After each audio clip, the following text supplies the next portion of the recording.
We'll hear argument first this morning in Case 23-175, City of Grants Pass versus Johnson. Ms. Evangelos. Mr. Chief Justice, and may it please the Court, like cities nationwide, Grants Pass relies on camping laws to protect its public spaces. These generally applicable laws prohibit specific conduct and are essential to public health and safety. The Ninth Circuit tied cities' hands by constitutionalizing the policy debate over how to address growing encampments. It's holding that the Eighth Amendment bars Grants Pass from enforcing its camping laws is wrong for three reasons. First, the Cruel and Unusual Punishments Clause governs which punishments are permitted, not what conduct can be prohibited.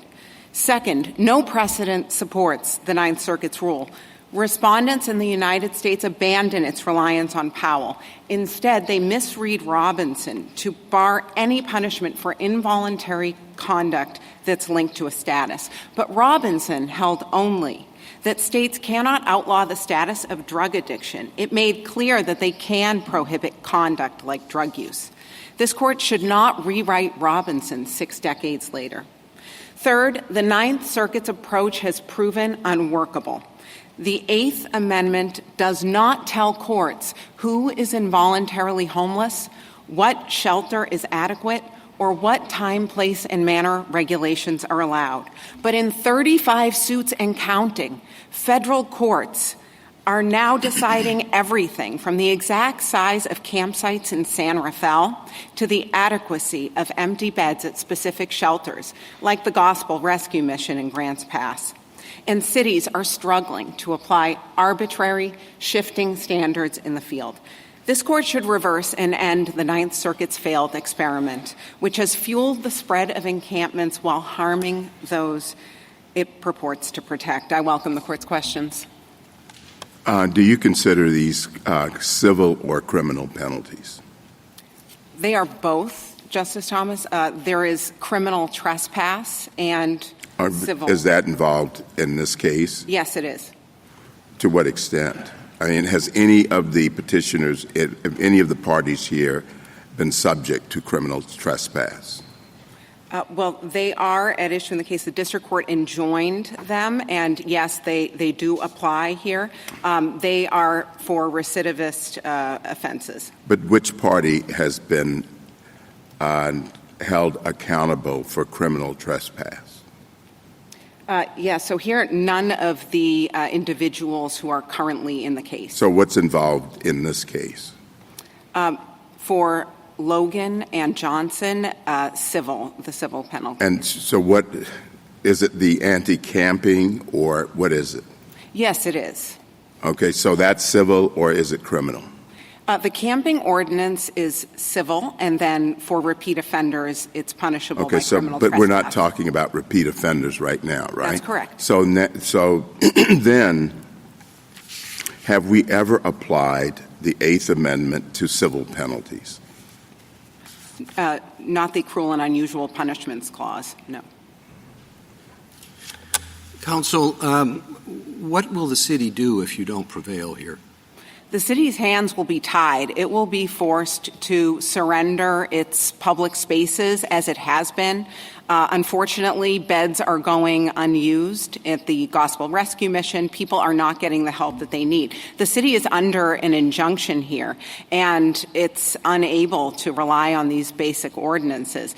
And the Ninth Circuit's decisions give cities like Grants Pass no guidance about how they can navigate this very challenging area. The Ninth Circuit has effectively imposed a municipal code under the Ninth Circuit's Martin rule to regulate what the city can do in its public spaces. Counsel, can I just stop you a moment? The Gospel unused beds, they're less than 100, right? That's correct. And there's thousands of homeless. There are, I believe, as many as 600 in Grants Pass, according to the district court. But there's still only less than 100 beds. That is right. Now, can I stop you a moment? You are not asking us to overturn Robinson, correct? We think Robinson was wrongly decided and should not be extended, but we don't think that the court needs to overrule it here. Because assuming it's there, prohibits you criminalizing homelessness, right? So what you do is say only homeless people who sleep outdoors will be arrested. That's the testimony of your chief of police, two or three officers, which is if you read the crime, it's only stopping you from sleeping in public for the purpose of maintaining a temporary place to live. And the police officers testified that means that if a stargazer wants to take a blanket or a sleeping bag out at night to watch the stars and falls asleep, you don't arrest them. You don't arrest babies who have blankets over them. You don't arrest people who are sleeping on the beach, as I tend to do if I've been there a while. You only arrest people who don't have a second home. Is that correct? Well, who don't have a home. So, no, these laws are generally applicable. They apply to everyone. That's what you want to say. Give me one example, because your police officers couldn't. And they explicitly said, if someone has a home, and is out there and happens to fall asleep, they won't be arrested. Fall asleep with something on them. Well, Joint Appendix, page 98, is one example of a citation issued to a person with a home address. But more importantly, I think what we're getting at here is that these laws regulate conduct of everyone. There's nothing in the law that criminalizes homelessness. I really That's what you say, but if I look at the record and see differently, it's a different argument, isn't it? Grants Pass policy actually very clearly says that being homeless is not a crime, and that's in I know that's what you say, but if you're enforcing it only against the homeless, I will suggest that you look. There's one brief. Let me see if I can find it. That talks about this. At any rate, I'll find it later and just mention it. The second thing I want to ask you is, you seem to start by saying that the Eighth Amendment is limited to forms of punishment and not to the nature of punishment, the proportionality issue.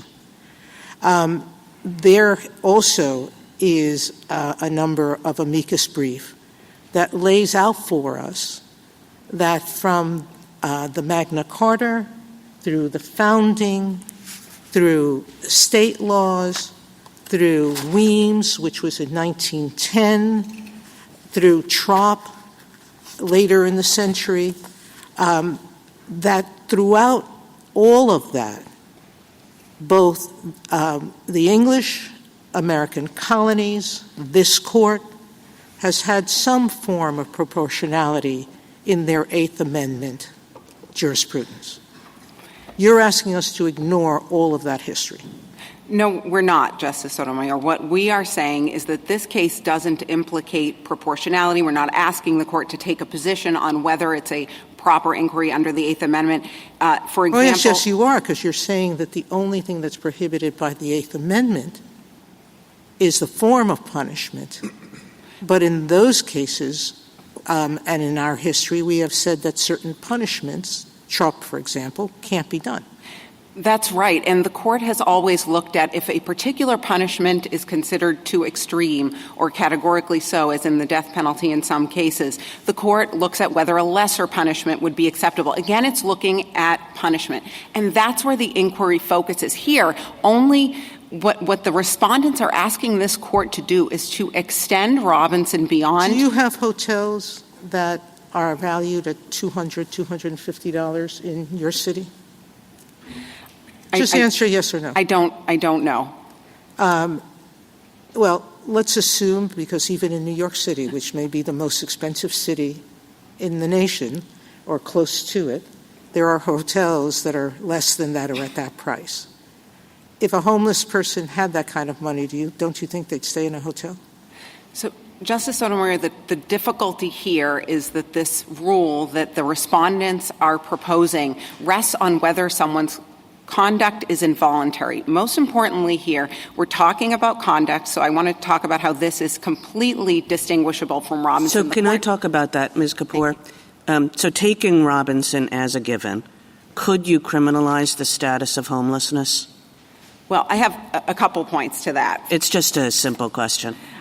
So Robinson doesn't address that, and I think it's completely distinguishable. So Robinson was Could you criminalize the status of homelessness?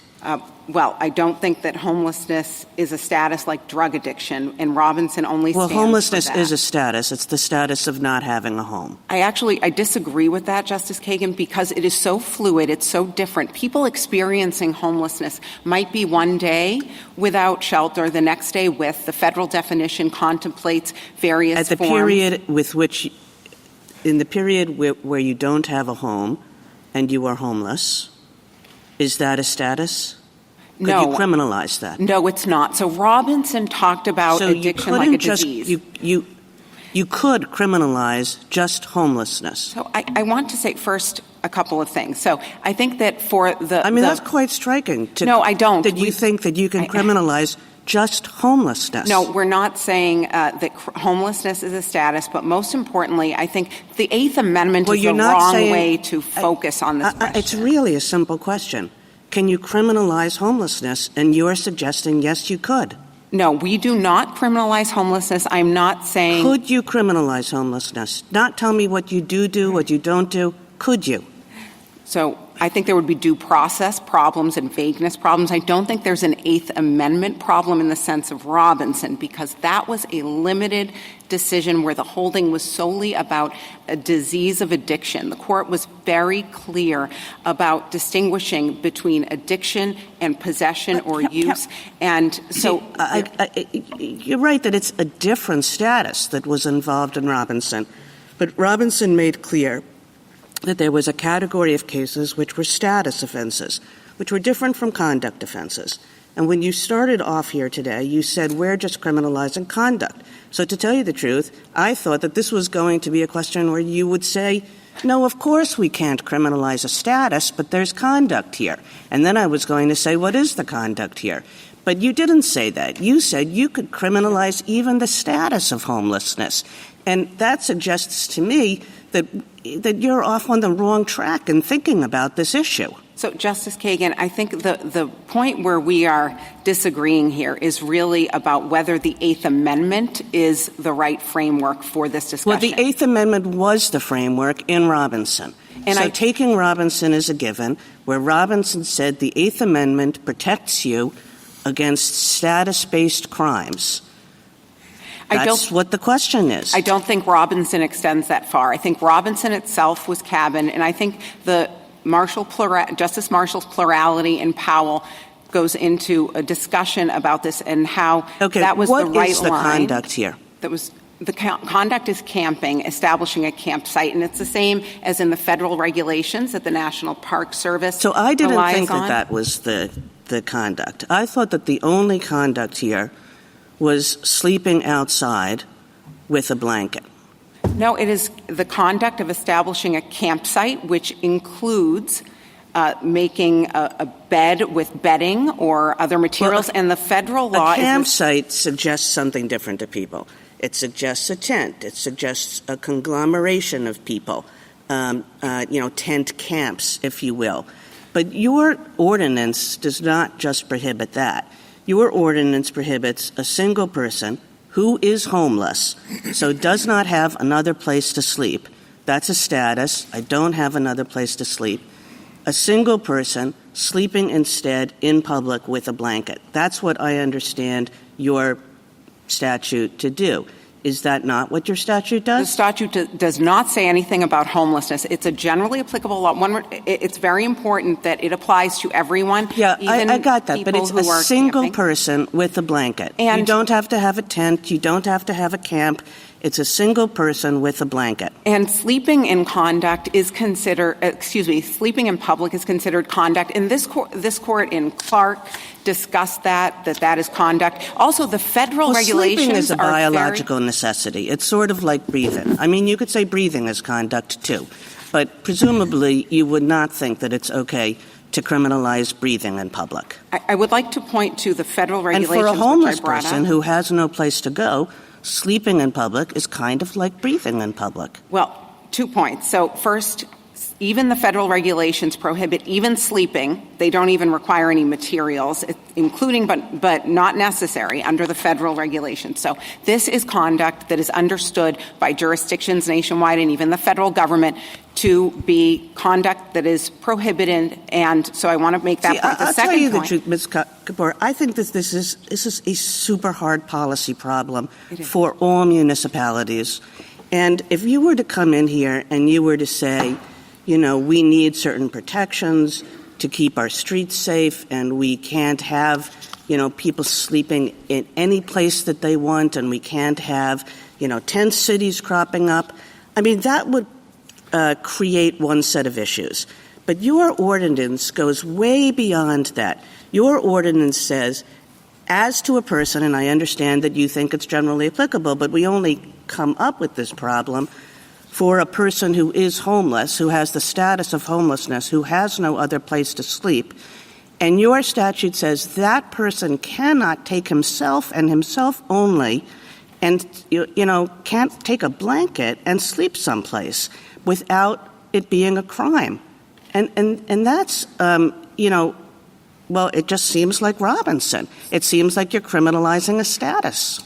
well, it is not, and we agree with you that this is a very difficult policy question, and that's exactly why the Eighth Amendment. Can you answer why? Why is it not? Justice Kagan has laid out one of the essential problems here, which is that you're making a distinction between status and conduct. Okay, we see that. And you keep saying this is conduct. Can you explain why? The actus reus element, that's exactly what was missing in Robinson, and that's what we have here. And that's why that law was so unique. It's a very peculiar... So it seems to me that Robinson actually hurts you and not helps you in the following sense. It seems both cruel and unusual to punish people for acts that constitute basic human needs. So here, unlike in Robinson, where, you had at least the sort of disease state, drugs and the like, and potentially culpable acts that relate to that disease state, here we're talking about sleeping that is universal, that is a basic function. And so I guess what I don't understand is, in this circumstance, why that particular state is being considered conduct for the purpose of punishment.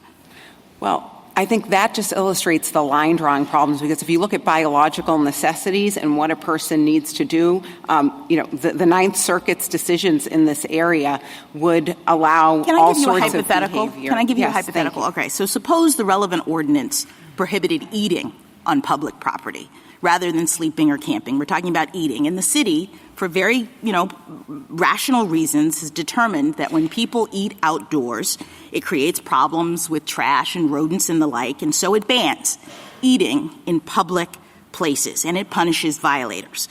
Now, just as here, that seems generally fine because most people have restaurants that they can go to, most people have houses that they can eat in, but some people don't have that option. They have to eat in public because they're unhoused and they can't afford to go to a restaurant. So is your argument, same result, no Eighth Amendment problem, no problem with the city banning eating in public, even though that's a public function, even though that's a human necessity that everyone engages in, and really what's happening is you're only punishing certain people who can't afford to do it privately? Well, it sounds like I take for a moment that you're not saying that the law draws lines on any sort of irrational basis or any equal protection. No, the city has issue. A perfectly rational basis. When people eat in public, yes, there's trash, there are rodents, there are problems. So the city says what we're going to do is we're going to say no eating in public. What I'm concerned about from your argument is the suggestion, you call it conduct, I appreciate that, but what we have happening in operation is that people who are able to afford doing this thing that's a basic human need privately are okay. They're not punished for it. But people who don't have any other option or opportunity except for to do it in public are the ones who are being targeted by this statute. So two responses. First, I think the Eighth Amendment is the wrong way to look at it. Someone might have a due process challenge to a law like that if there is a deeply entrenched liberty But punishment interest. is happening. In my hypothetical, people are going to jail because they're eating in public. So why is the Eighth Amendment not implicated? In that case, you would have a defense under Oregon law, for example, a necessity defense. Counsel, and I want to get to that on the camping. I'm sorry to interrupt, yes. but on that point, I think we're having some debate about where to lodge the defense, whether it's under the Eighth Amendment or under the 14th Amendment. But do you concede that there are instances in which a necessity defense, long recognized at common law, would apply to eating in public, sleeping in public, or other things like that? Yes, I agree. And actually here, in the case of camping, Oregon law recognizes a necessity defense. So as a matter of state law and policy, and again, that goes to the difficult policy questions, that's why states are able to address the needs of what this issue raises. And so for something under Oregon state law, a person could raise that defense under the necessity defense. And then if that's not enough, if they believe that that's not broad enough somehow, you're saying they can Oregon argue law due process. has that defense already built into it? That's correct. Thank you. Let me ask you about Oregon law, because one sort of a threshold concern that I have about this case is I understand that Oregon has enacted a statute, a new statute, that seems to address this very issue. So I'm trying to understand why this is still a live case. As I read the new law, it essentially codifies Martin's rule, that it says something about all regulations of this nature have to be objectively reasonable as to time, place, and manner with regards to people experiencing homelessness. So it seems like the state has already precluded Grants Pass from doing the sort of thing it's doing here. So why do we need to weigh in on that? Well, no, it hasn't. So first, both sides agree that this case is not moot. There is no state law challenge in this case. But more importantly, that standard is very different from Martin, and there's never been a challenge. What about to our constitutional avoidance? So fine, it's not moot, but wouldn't our principle be that we don't need to reach the constitutionality of this issue if there's another possible way of resolving it because the state has addressed it? Well, not at all. So the state's law is very different, and we believe our laws satisfy it. But more importantly, the fact that the state is acting here is a good thing. We agree that states should be able to make policy and to weigh all of the competing concerns. And here, the need to reverse Martin is so critical because laws like ours, they really do serve an essential purpose. They protect the health and safety of everyone. It is not safe to live in encampments. It's unsanitary. We see what's happening. And there are the harms of the encampments themselves on those in them and outside. We know this. The federal government has cleared encampments here in the Capitol, in McPherson Square. So this is an urgent problem. And also there are downstream effects of all the other things that flow from it. But it is very important here to understand that the state laws and— So is it your argument that the Eighth Amendment has nothing to say about how the city responds to such problems? I mean, suppose the city decided that it was going to execute homeless people. I mean, very extreme, I know, but it would solve the problems that you're talking about. Well, that would be— Do we have an Eighth Amendment issue in that circumstance? Yes. I think Why? there you look at the punishment. That, again, here we're looking at the punishment, which is low-level That would be fine. both cruel and unusual, wouldn't it? I think it would be, yes. I think it absolutely— Why not just yes to that? Yes, thank Counsel, you. can I Thank ask you a question about the scope of your ordinance? So as Justice Kagan was pointing out, this criminalizes sleeping with a blanket at a minimum, right? Yes. Correct? But as I understand it, after this decision and maybe after Martin, before that, there was some question about whether it also criminalized having fires, campfires, tents. Can you talk a little bit about that and what the scope of it is? Does the Constitution then make it impossible for a city to limit the use of fires and encampments, tents, those kinds of temporary shelters? It really does, because the rationale of Martin, the argument that it's a biological necessity to sleep outside, the respondents argue a blanket is necessary in Oregon. Some might argue a tent and a fire is necessary in North Dakota. The Eighth Amendment really doesn't give us any answers to what cities can and can't prohibit. It's really administratively impossible for cities on the ground as well as for courts to administer. So we're seeing— I'm sorry. We have nothing to do with fires or tents. That was exempted under the district court's injunction, and the circuit court didn't require that. We're talking only about sleeping with a blanket. Well, so let's narrow it to what it is. I agree there might be other cases in the Ninth Circuit that are not rational. And I don't mean to throw aspersions at those holdings, but some of them are not permitting time, place restrictions. Let's go beyond that. Let's go here. Here you're not precluded from prohibiting fires. You're not precluded from prohibiting tents. What's at issue is, are you prohibited from having someone wear a blanket anywhere in the city? Your intent was to remove, stated by your mayor, intent is to remove every homeless person and give them no public space to sit down with a blanket or lay down with a blanket and fall asleep. That's not the intent of the law, and I would like to address that point because the other side. Why don't you answer the basic question? Yes. So it's not about fires. It's not about tents. It's about not being a time and place restriction, about eliminating all choices.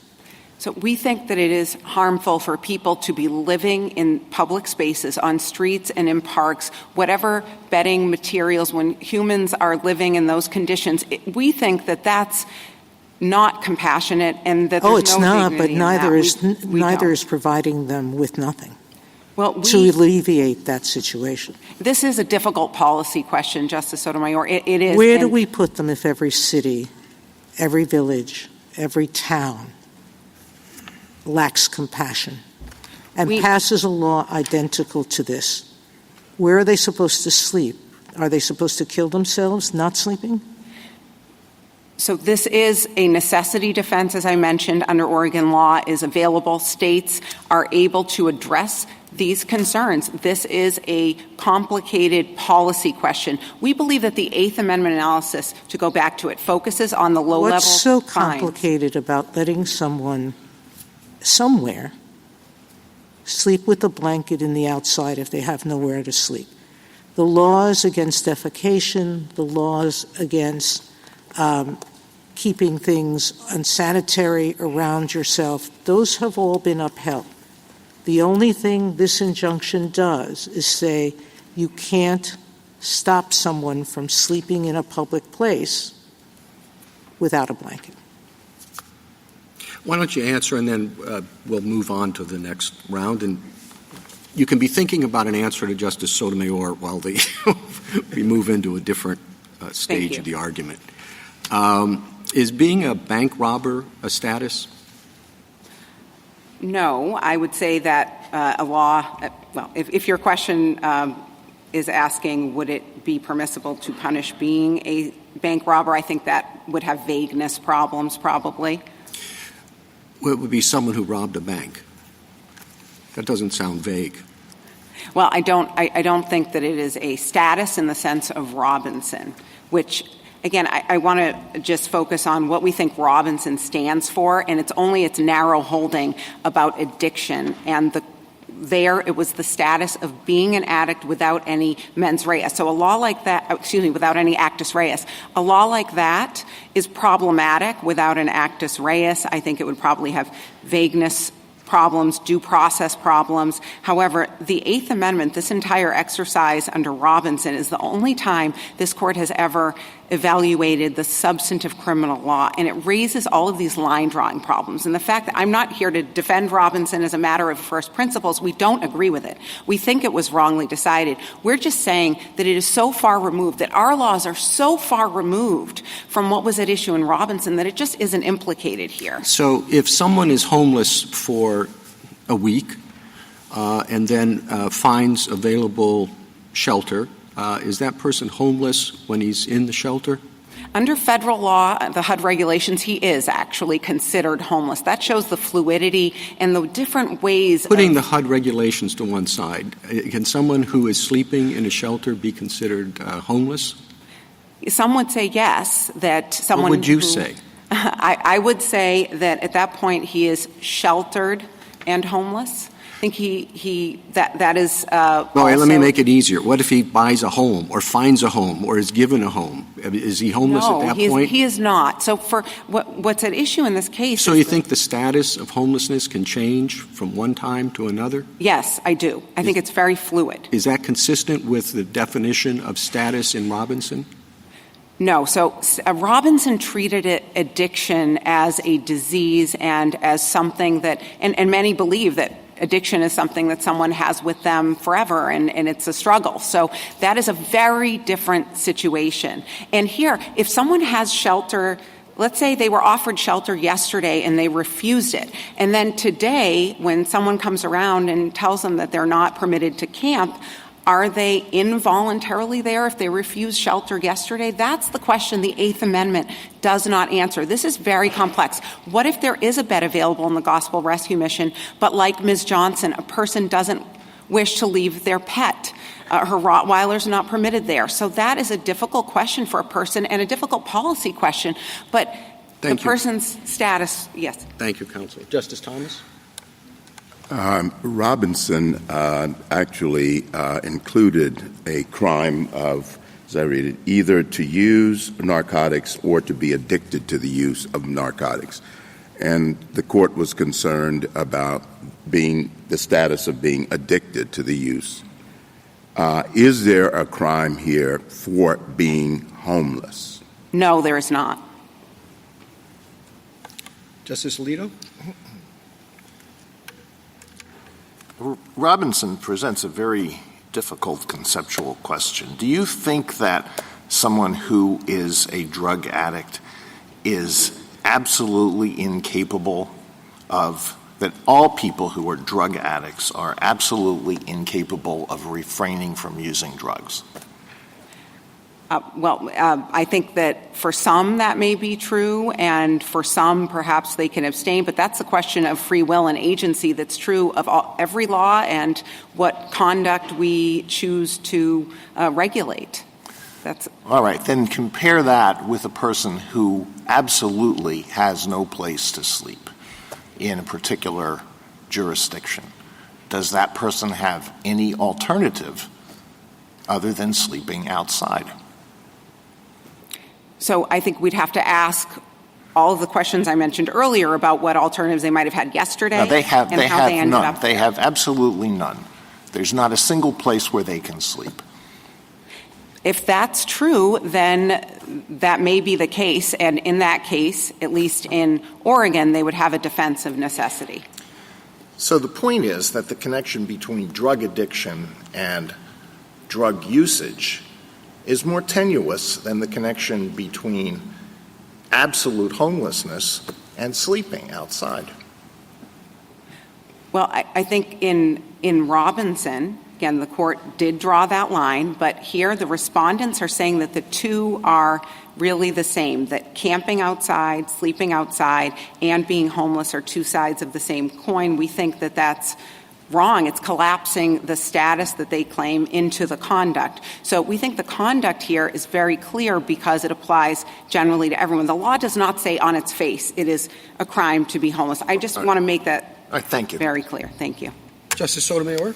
It was the brief of criminal law and punishment scholars that I was referencing earlier. I want to go back to Justice Thomas's beginning question. As I understood it, the Ninth Circuit never reached the excessive fines question presented by this case, correct? That's correct. So that's still open, and you didn't seek cert on that issue? That's correct. All right. Assuming that there is no standing, I understand one of the appellees died. The one who was camping outside died during the pendency of this appeal, and there are two other named plaintiffs. I know they have fines on them. I'm not sure that either of them has any criminal crimes charged against them. Where does that put this appeal? Where does that put this case? Sure. Well, should we be vacating and remanding to see if there is a live plaintiff, a named plaintiff who is still suffering injury? No. So here, the sleeping ordinance, which is the one that Ms. Blake challenged. That is no longer in the case. That ordinance limited only sleeping in certain rights of way and sidewalks in the city, and it was a different law, and that's not at issue here. So sleeping is not at issue. It's about the camping ordinance. And we very much have a live case because we are under the Ninth Circuit's injunction, and the named plaintiffs have... The question is, could it give an injunction? Are these people... Well, I guess if they're not permitted to park... That's so correct. So it's not the camping, it's the parking, isn't it? Well, in the camping, so we intend to rely on these laws. We want to be able to rely on these laws. They're very important. And just focus on my question. Yes. Both these people sleep in cars. Both of them sleep in cars outside of the town. So they're not seeking camping permission. Is your city not provide for overnight parking in any location at night except in private homes? Camping in a vehicle is included in the camping ordinance. Well, that's going into a camp. How do you define camp?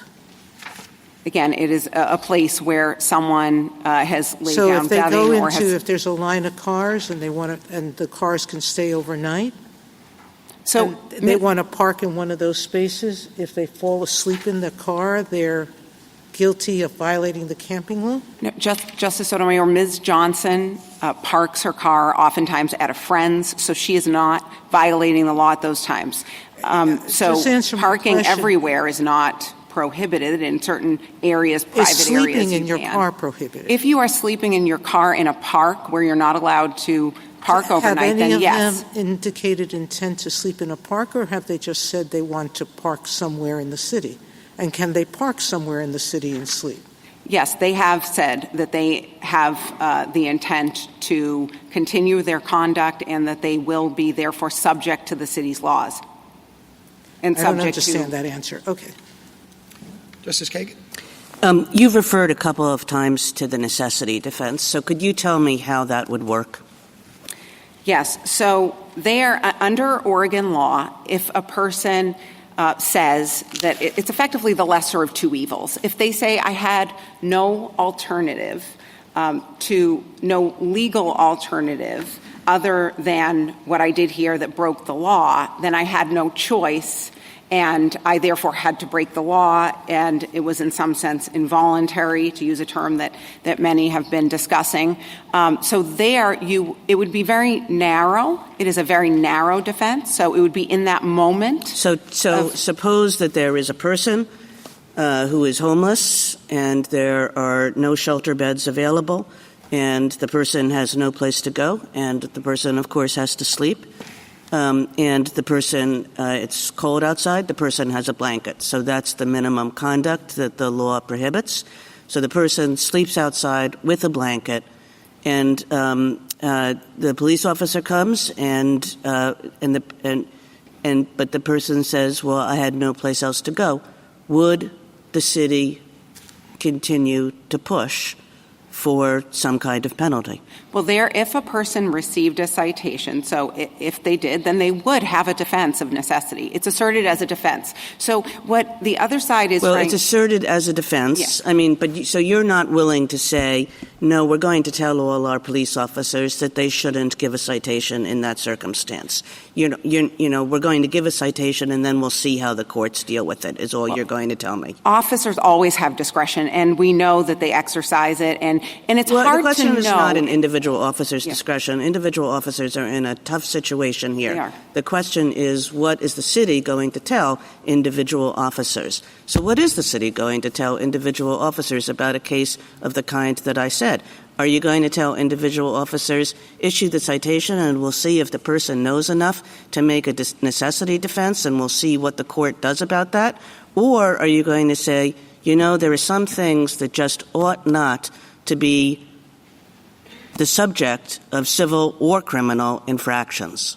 So the city, in its policy, at a joint appendix, page 158, for example, talks about what officers are supposed to do. They're supposed to put people in touch with services first, to contact if there is available help for them. These laws are absolutely a tool for getting people the services that they need. Many people Well, you're need not that giving me intervention. a real answer Yes. to the question of Is the city telling officers that they should give citations No. in that circumstance? No, it is if somebody, again, it is a matter of discretion. Is there anything you can point? It's a matter of discretion. Yes. There's nothing you can point to that the city says, we have a necessity defense. What we're telling officers to do is to, act consistently with that defense so that if it is truly a matter of need that you are sleeping on the street alone with a blanket, no, the officer should not cite the person. There's nothing in the record here that shows officers were told about a necessity defense and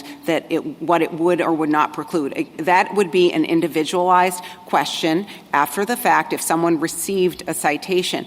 And if they thought that that wasn't enough, the proper framework would be this court's framework in Kaler, where we would look at the asserted defense, their insanity of some form, and here it would be necessity, and we would ask whether it is so deeply rooted in our history and something that has to be imposed in this way on the states. Thank you. Thank you. Justice Gorsuch? I suppose someone could also initiate a class action of the sort that happened here if you were not allowing the necessity defense to operate and seek to have it enforced, couldn't they? Potentially. Yeah, thank you. Justice Kavanaugh? You've said several times that it's a difficult policy question, a complicated policy question. I think everyone would agree with that. How does this law help deal with the complicated policy issues? One of the most difficult challenges is getting people the help that they need. And laws like this allow cities to intervene, and they are an important tool in helping incentivize people to accept shelter. So Ms. Johnson, for example, has said in her deposition, it's in the joint appendix, that she does not wish to stay at the Gospel Rescue Mission. One of the reasons is because of her dog. She also had other reasons. She doesn't like being around people and so forth. People have all sorts of circumstances. It's very complex, and the individual How does it help decisions. if they're not? How does it help the rule here, the law here? How does it help if there are not enough beds for the number of homeless people in the jurisdiction? So for Ms. Johnson, she sometimes stays with a friend. So How there are about other. more generally, though? Yes. I guess if there's a mismatch between the number of beds available in shelters, even including Gospel Rescue, and the number of homeless people, there are going to be a certain number of people who there's nowhere to go. That is a difficult policy question. And how does this law Yes. help with that policy? So it encourages people to accept alternatives when they come up so that fewer people end up camping. It also, there is harm in simply camping. Whatever materials people are using when they are living in public spaces without plumbing and infrastructure, there's harm to the whole city and to the whole community as well as to them. We know that encampments and these conditions also breed crime and very dangerous conditions. So the city has an interest in protecting everyone, Do you including... think the constitutional rule should be different when the number of beds available in the jurisdiction exceeds the number of homeless people versus the number of homeless people exceeds the number of beds available in shelters? No, that's what we've seen in the Ninth Circuit. We've seen that is unworkable. There is no way to count what beds are available and who is perhaps willing to take one and who would consider it adequate. Then the question becomes, are those beds adequate? So here, Gospel Rescue Mission. That's a separate issue, I agree. It is. And it can be a challenging issue, I suppose. I know as well. Let me ask one last question, which is, how does the necessity defense differ from the constitutional rule? You touched on this, but I just want to get a succinct answer to that. The state law necessity defense differ from the constitutional rule here. You would weigh the harm from the individual's conduct in violating the law. So if someone were camping near a school or near or doing something or engaged in some behavior that was particularly harmful, and they had another place where they could camp, that would be maybe a factor that you would raise in the necessity situation. It's it's narrower. So in a case of the Oregon cases include people who are growing marijuana for medical reasons but without a license. And so the necessity defense was not accepted in that case because they could have obtained a license. So if a person had a friend to go to, had a bed available at the Gospel Rescue Mission, they would be expected to take it under the necessity defense. I think that's how it would play out. I actually have one last question. When you get out of jail, if you end up, what's going to happen then? You still don't have a bed available. So how's this help? So I do want to make a point about that, about the criminal aspect. The trespass law here is only triggered after several civil citations. Right. No, and at if that you run point, through that cycle and you yes. end up in jail for 30 days, then you get out. I mean, you're not going to be any better off than you were before in finding a bed if there aren't, going to my earlier question, if there aren't beds available in the jurisdiction, unless you're removed from the jurisdiction or you decide to leave somehow. No, there are services available, and the jurisdiction can put you in touch with services and programs to help you in those circumstances. And for many people, that is a point where they're able to get into treatment. So that intervention actually saves lives. Okay, thank you. Justice Barrett? So let me follow up on that. So you're saying there are services available, there's treatment available, so people would ultimately move off the street? Is that what you're saying? Because I think part of the premise of all of this, right, is that there are not enough beds for homeless people to occupy. And so there will be a mismatch, and there are going to be some people who can't be cared for. Are you saying that if your law is enforced, there is a way for everyone to be cared for? No, I'm saying that's a policy question that is quite difficult. But these laws are an important part of the puzzle. They're not the only solution. And we don't believe that they are, but we think they're an important tool. And without them, we've seen what's happened on our streets. We've seen that people are dying in encampments. We've seen that cities are being forced to cede all of their public spaces. So that ultimate question is for the legislature and policymakers to figure out what the right solution, what the right mix of policies is. But the wrong answer is to do what the Ninth Circuit did here and to constitute. Let me just interrupt you there. You're right. It's a very, very difficult policy question. And I asked you before about whether this was just about blankets or whether it went into having fires or urinating and defecating outdoors and that sort of thing. And Justice Sotomayor pointed out that this particular injunction did carve out those things and was just talking about sleep. But, other cases have been litigated in the Ninth Circuit that have gone beyond that. And because the line is things that are involuntary, that are human needs, it can extend. It's difficult to draw the line. And whatever we decide here about this case is about the line. So can you describe for me some of the things that are difficult to figure out about the line? They're sleeping with blankets. What else?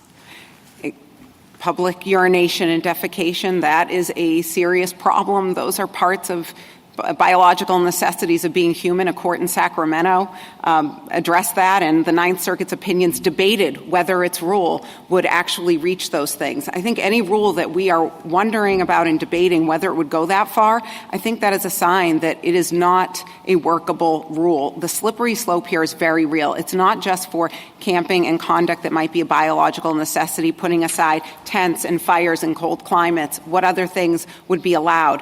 All of the things that a human needs to survive, for example, potentially come into focus under the Ninth Circuit's rule, but also in other areas. Someone could say that my drug use or possession is the other side of the coin because I'm an addict, or because a person who violates other laws could say that I had a compulsion to do those things that I couldn't control. And the plurality opinion in Powell addressed that very thing and why it's so important to draw the line there. And when conduct is involved, and once the court gets into deciding which conduct may be excused under the Eighth Amendment, it is so far afield of what the Eighth Amendment was ever understood to address. Okay, speaking of status and conduct, you've argued that Robinson was wrong and we don't need to overrule it, and I agree. I don't think we should overrule Robinson. You've also been kind of resisting the status. You've been resisting characterizing anything other than the drug addiction that was at issue in Robinson as status. So what if the law said it is unlawful and punishable by 30 days in prison to have the status of homelessness? Just go with me. Just assume that the law defines homelessness as a status and it is a status. would Robinson say that that law is unconstitutional under the Eighth Amendment? Would you concede that? And you're saying that that is a status? Yes, the law defines it as a status, and it's a status. Well, yes, and I think it looks a lot like Robinson under that hypothetical, but of course we disagree that it is. I understand you disagree, but you are accepting that that Robinson draws a distinction between status and conduct, and you're just fighting about the definition of a status? It draws the line where a law has no actus reus, so I think that's the easiest line. I don't defend the line under the Eighth Amendment because I don't think actually that I know the court didn't rely on any Eighth Amendment principles or But the hypothetical I just gave you had no actus reus either. The status of homelessness. I mean, it could be, 4 o'clock in the afternoon and the person is just standing outside the bus stop. Do you agree that if the law prohibited that, made that a crime, that under Robinson, whether Robinson was right or wrong, that under Robinson that would be a violation of the Eighth Amendment? Well, I think the better framework is due process. I understand that. Under Robinson, do you agree that that would be wrong? Yes. Okay. Thank you. Justice Jackson? So picking up where Justice Barrett left off, you say that the ordinance here pertains to conduct and not to status, and I'm just trying to figure that out. I'm not so sure for this reason. It's because all humans engage in the act in question, sleeping. And yet the statute operates, or the ordinance operates, to penalize only certain individuals, those who have no choice but to do that act in public. So it appears, I think, not to be the act that the state or the city in this case finds criminally culpable. It's instead the act as engaged in by certain people, by people who cannot afford housing and have nowhere else to go. So why is that the wrong way to think about it? And if that is the right way to think about it, why isn't that a status crime in the way that Robinson contemplates? It's not, because we can look at the law and it has a conduct element. The conduct is establishing a campsite. And that is something that a person who has a home or a shelter But you've just could defined do as well. away the basic actus reus, right? The actus reus is sleeping outside to the extent you put outside in it, but that's the problem I'm talking about. The actus reus is the sleeping, right? That's not a criminally culpable kind of activity. That's what I think might distinguish it from Robinson and make it worse for you in a way. Because in Robinson, at least, to the extent someone had a disease, and the question was, well, are they engaging in otherwise criminally culpable conduct, buying and selling drugs, taking drugs? We look at that kind of category of things. Here, the actus reus is sleeping. Human, universal. The city adds, okay, but you can't sleep outside. And I guess what I'm trying to understand is, to the extent that that only happens with respect to a certain category of people who have no other place to go, why isn't that really just punishing the status of being someone who doesn't have any place to go? It doesn't apply only to those people. The respondents here are trying to exempt a whole category of people. So what you look at there is the conduct of camping under federal law, and in this court's decision in Clark, it was understood that that is conduct. It is just like trespass, where if you are found in a place, if you enter with permission, but then you remain there without permission under quarrels. But it's not just like trespass, because presumably you have other places to go. So let me just ask you this other question. What is your understanding of the Martin rule? Because I thought it was premised on the circumstance in which someone had nowhere else to go and they needed to sleep and they needed to be there, but you seem to suggest that necessity is not sort of baked into what Martin was doing. Martin speaks in terms of someone who is involuntarily homeless, and that raises all of those policy questions that we've been discussing about how do you assume they determine exist. that. Involuntarily homeless means the person has nowhere else to sleep. Yes, that is the necessity defense is available, and what respondents are asking to do is to constitutionalize that very defense under the Eighth Amendment. So as I said earlier, it could be the argument could be made. It would be a very high bar under due process, but that is the sort of argument that we would expect one to make under a due process framework under this Court's Kaler decision. Thank you, counsel. Mr. Kneedler?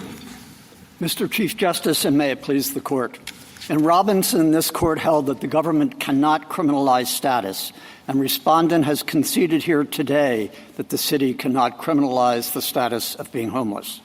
Our narrow submission in this case is that government cannot circumvent the principle of Robinson by making it unlawful for a person to reside in the jurisdiction if he has that status. That is what the ordinances here do. As applied to someone who has nowhere else to sleep, which is an essential human function, the ordinances are the equivalent of making it a crime to be homeless while living in Grants Pass. Although we think the Ninth Circuit was right to recognize that the core principle of Robinson is implicated in this case, the Court was wrong to award broad injunctive relief in the circumstances and manner in which it did.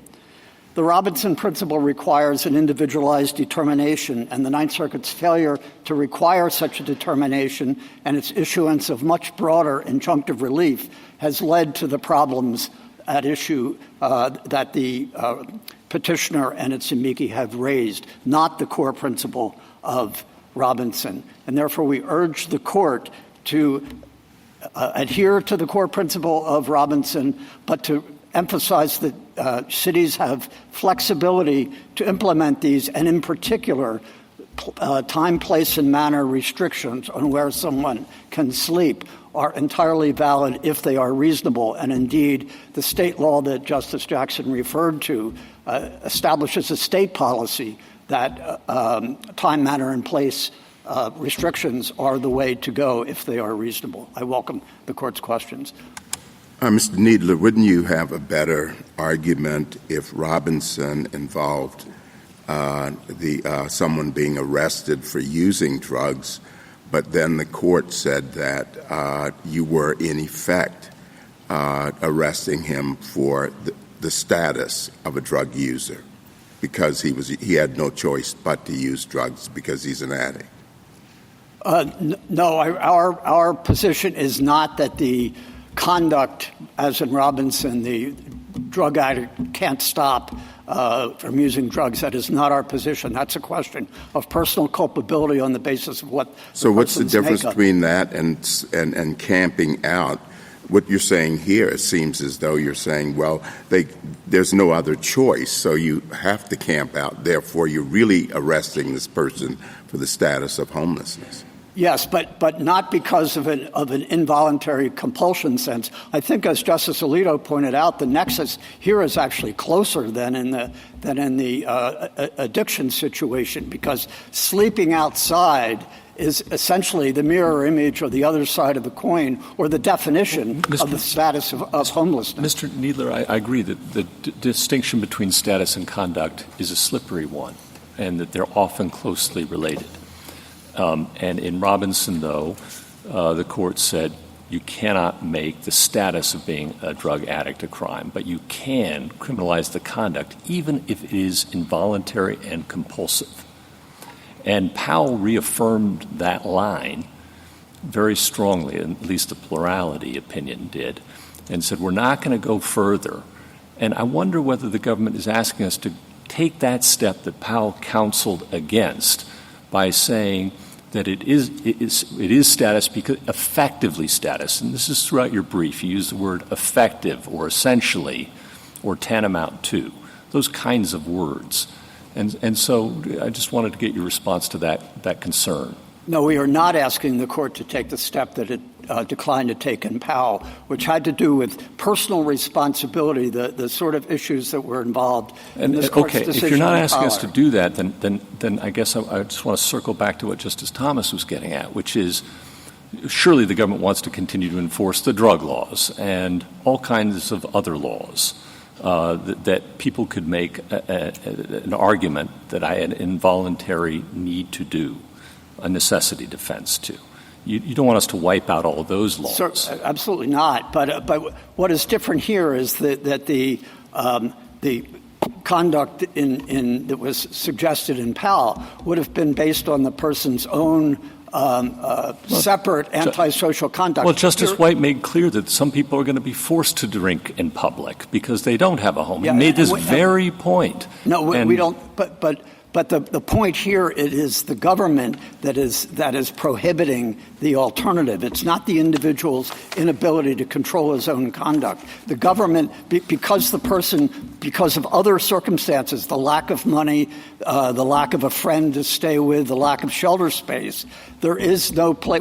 We take as a given in our position that there is no other place for the person to sleep. I think couldn't a drug addict, though, make the exact same argument? I had no other choice. But that the other choice would be a matter of personal personal culpability. But the record says that there is no other choice. I had to do it. Well, I do think that in engaging in conduct that is unrelated to let me take that back. The sleeping outside when you have no other place to go is the definition of homelessness. Mr. Needler, isn't the response also that those two things are different? I mean, you're sort of saying it's about individual culpability, but it's not as though everyone engages in drug use, right? Certain people do, and maybe they have addiction, and maybe you can't punish them because of the addiction, but you can still punish them as criminally culpable for engaging in the act. It seems to me we are in a totally different category when you're talking about acts that everybody participates in, that no one thinks in and of themselves are criminally culpable, and yet somehow this statute is reaching out to punish certain people who engage in that universal human basic need. That seems to me to be the distinction in these situations. That is a critical distinction, and not only is it something that everybody engages in, but it's something that everybody has to engage in to be alive. So if you can't sleep, you can't live. And therefore, by prohibiting sleeping, the city is basically saying you cannot live in Grants Pass. It's the equivalent of banishment, which is something that is unknown to the way Mr. Needler, wasn't Grant Pass's first attempt policy choice to put homeless people on buses so they would leave the city? And I understood that to be the history of Grant Pass. Police officers would buy them a bus ticket, send them out of the city, but that didn't work because people came back because it had been their home, correct? They came back. They came back. They might have been sent So then they back passed this law, and didn't the city council president say, our intent is to make it so uncomfortable here that they'll move down the road, meaning out of town, correct? That statement was made at a public meeting of the city council. All right. So let's assume what you're saying or accepting, that do you happen to know, or maybe I hope one of you knows, how many beds there are in Grant Pass, shelter beds? I believe the only shelter beds, at least at the time the record in this case was compiled, was at the Gospel Mission. Has been at times a detox place. There has been a warming center that has been maintained, but in terms of shelter beds. Well, we're talking about yes, and I think disproportionate. it's approximately 100. There's men's, I thought it was much less than that. Yeah. Yes. All right. So we go back to, you want the district court to make individualized findings. You've asked us to vacate and remand. Can we go back to that so I understand it? I quite didn't understand it in your brief, because I thought individualized findings had to do with the class action, but that question hasn't been certified here. Right, but I think the merits. Our basic point is that a person does not have an Eighth Amendment defense or an Eighth Amendment claim unless he truly does not have some other place to reside. And so, by speaking of individualized, what we were saying is that it depends on whether that person has some other place, has a relative. I accept all of that. I guess what I'm asking you is, and this is what I didn't understand from your brief. Are you saying that there can't be a class certification of homeless people ever? No. That you have to have individuals? Or are you saying that the injunction is too broad if it doesn't provide for remedies that are somehow that the person has to prove a certain number of things before they're entitled to the injunction. I wasn't sure. No, but the Eighth Amendment claim is a personal one, and this context depends on whether the person does have another place to sleep. So the person cannot benefit from the Eighth Amendment claim without an individualized, without that person showing, if it comes up in a affirmative injunctive action, without that person showing that he or she has no other place to stay. Thank you, counsel. If there is the town next to Grants Pass, 10 minutes away, has just completed building a homeless shelter that has many vacant beds. Does that change the analysis here? We've talked about the town wanting to ship people out of the town. Would it be would there still be a right to sleep contrary to the ordinances in Grants Pass because you don't want to be taken 10 minutes away where there's a homeless shelter? That goes to the question, I think, under the analysis of whether the beds are available. And I think if they're right across the town line, it would be appropriate to take into account that there's a homeless shelter there, even though it's not one in the city of Grants Pass. But often in a situation, the two towns might cooperate to have one homeless shelter. Well, yeah, they might, but often mixed towns don't always cooperate. So what if it's 30 miles away? Is the shelter available in that case for your purposes? Or are you going to tell me it just depends on all the circumstances? Well, I think it depends on municipalities won't have that much I think guidance. It depends on the accessibility. I mean, one of the fundamental points here. The accessibility is that when an officer comes up in Grants Pass and finds a homeless person and says it violates our ordinance, but I will give you a ride down the road, 30 miles, whatever it is, because there's a new homeless shelter there. And the person says, no, I don't want to do that. Can that person be given a citation? I think probably not, but let me, if I could explain why. Obviously there are questions at the margin here, but I think one of the principal features here that shouldn't be overlooked is the city is seeking to banish or expel its own residents, its own citizens, people whose children can go to school in that location, who may pay taxes in that location. So if the 30-mile away shelter requires the person to leave his community and to live in another place, that implicates that aspect of the problem. How far does that here. go? Let's say there are 5 cities all around Grants Pass, and they all have homeless shelters, and yet the person wants to stay. I've been a Grants Pass resident for a long time. I don't want to go to one of those shelters. Can that person be given a citation?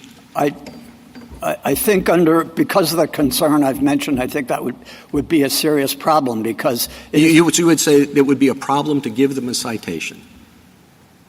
Yes, I think so, because you would be requiring, or the city's ordinance requires them to leave the city of Grants Pass. If the homeless shelter is right over the line, they can still be part of the community of Grants Pass. No, but it's in another city. You keep fighting the hypothetical. No, and that's why I think it's different. I'm not prepared to say it, that absolutely not, but I do think it's different because the city is implementing its policy of banishing people, its own residents. Banishment is a strange word when you're talking about something 10 minutes away. But again, the question is whether you could still realistically be part of the community where you grew up. The figures show it. In fact, JA 114, 115 here shows that most of the homeless people in Grants Pass are from Grants Pass. Counsel, everyone's mentioned, not everybody, many people have mentioned this is a serious policy problem. And it's a policy problem because the solution, of course, is to build shelter, to provide shelter for those who are otherwise harmless. But municipalities have competing priorities. What if there are lead pipes in the water? Do you build the homeless shelter or do you take care of the lead pipes? What is isn't enough fire protection? Which one do you prioritize? Why would you think that these 9 people are the best people to judge and weigh those policy judgments? We're not suggesting that, and we're not suggesting that the only solution is especially in the current circumstances, the only solution would be to build homeless shelters. As I mentioned, time, place, and manner restrictions, I think, are a very sensible way to go. And in fact, as I mentioned, Oregon state law requires that. In other words, a city adopts a provision that you can't You can't sleep on the sidewalks anywhere because that obstructs people seeking to move. You can't camp near a school. You can't camp downtown. You can't sleep downtown. You might be able to sleep in a park. And so a park, and that could be patrolled for drug use and whatnot. None of these other laws are inapplicable if there's a time, place, and manner restriction. This is an old question, but, eating is a basic human function as well that people have to do, just like sleeping. So if someone is hungry and no one is giving him food, can you prosecute him if he breaks into a store to get something to eat? Absolutely. Absolutely. Breaking into a store is a common crime that not everybody engages in, unlike sleeping, which is what we have here. It's a necessity for the person who needs food. It's not a necessity to break into a store. And with respect to you're fighting the hypothetical. I'm saying this person needs food. The Eighth Amendment does not require that person be excused from doing it. I think there's a certain amount of common sense and practicality to this, and it's, I think, well understood that just like drug use is not something the Eighth Amendment excuses you from, either is eating. And the problem of eating is addressed at the local level, as the history in the Poor Law shows, is that the community takes care of its own residents, and it's common now as it was at the founding for churches and individuals and whatnot to offer their help, the charity in the community. And that's what happens in Grants Pass. Various organizations feed the homeless people, and there are social services to help the homeless people. So this is consistent, except for the absolute ban on sleeping in the city. Otherwise, the community's response is what has been done down through history. But it's the city's absolute ban that interrupts that continuity. Justice Thomas? Justice Alito? Could you explain how your rule would be carried out by police officers on a day-to-day basis? Let's say that there are 500 beds in a particular town, and let's say it's 3 o'clock in the afternoon, 4 o'clock in the afternoon on a winter day. What is an individual police officer supposed to do? The individual police officer would go around and count the number of people who are getting ready to sleep outside. I guess if that's 4 o'clock, you wouldn't get that. Let's say it's 6 o'clock.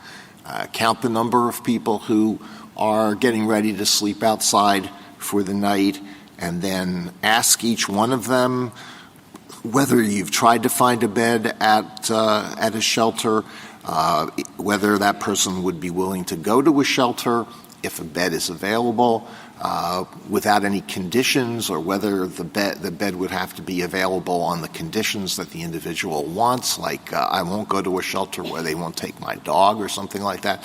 Just explain how it would work on a daily basis. Well, first of all, with respect to the individual encounter, I think the way this would work in the real world, I think it's important to understand what happens on the ground in these situations. I think in the circumstances you're talking about, I think what would happen is that the person encountering the homeless person would know whether there is a spot available. I don't think the homeless person would be required to check each day with each shelter if there are multiple shelters. And in larger cities, these initial encounters are not handled by law enforcement. They're typically handled by social services agencies who are in contact with people who are camping and know what their circumstances are, and they are able to say, we know that at such and such shelter there are beds available. Would you be willing to go? What if there's a question about whether there are indeed enough shelter beds available? Your rule wouldn't apply if there are enough beds available, right? If there are 500 shelter beds and there are only 200 people who are trying to sleep outside, then your rule wouldn't apply. Right. So you have to have a comparison of the number of beds available with the number of people who want to sleep outside. Right, yes. So that would be the threshold question. Right. I just want to clarify one point about that. It's not simply a measure of the number of beds against the number of homeless people, such that if there is a deficit, the city can't enforce the law at all. If you have individualized questioning and you know that there are vacancies available, even if not for everybody, but there is a vacancy for the person being interviewed, then yes, that person, if that person is offered and refuses, that person could be prosecuted. Or cited. So what if the person says, I know there's a bed available at the Gospel Rescue Mission, but they won't take my dog? Yeah, I don't think the inability to take your dog to the shelter is a sufficient reason. There are shelters in some larger cities that may well take pets, but I know I could sleep in the home of a family member, but they really hate me and they're really nasty to me. I'm just wondering how this is going to be administered on a daily basis. And I think, with all respect, I think that example is if the family is going to accept him, but that's the question, whether there is a place to sleep. And I don't know that it would very often come down to that family hates me. On the other hand, if it's a woman who left domestic abuse, she couldn't be expected to go back to her home, or maybe her relative's home, or his relative's home, or something. So there's a lot of common sense. And again, the first encounter that a police officer or somebody else has with a homeless person is very unlikely to be a situation in which the person would be issued a citation. You mentioned just a couple of things that I wanted to follow up on. Does it matter whether the person grew up in the town or not?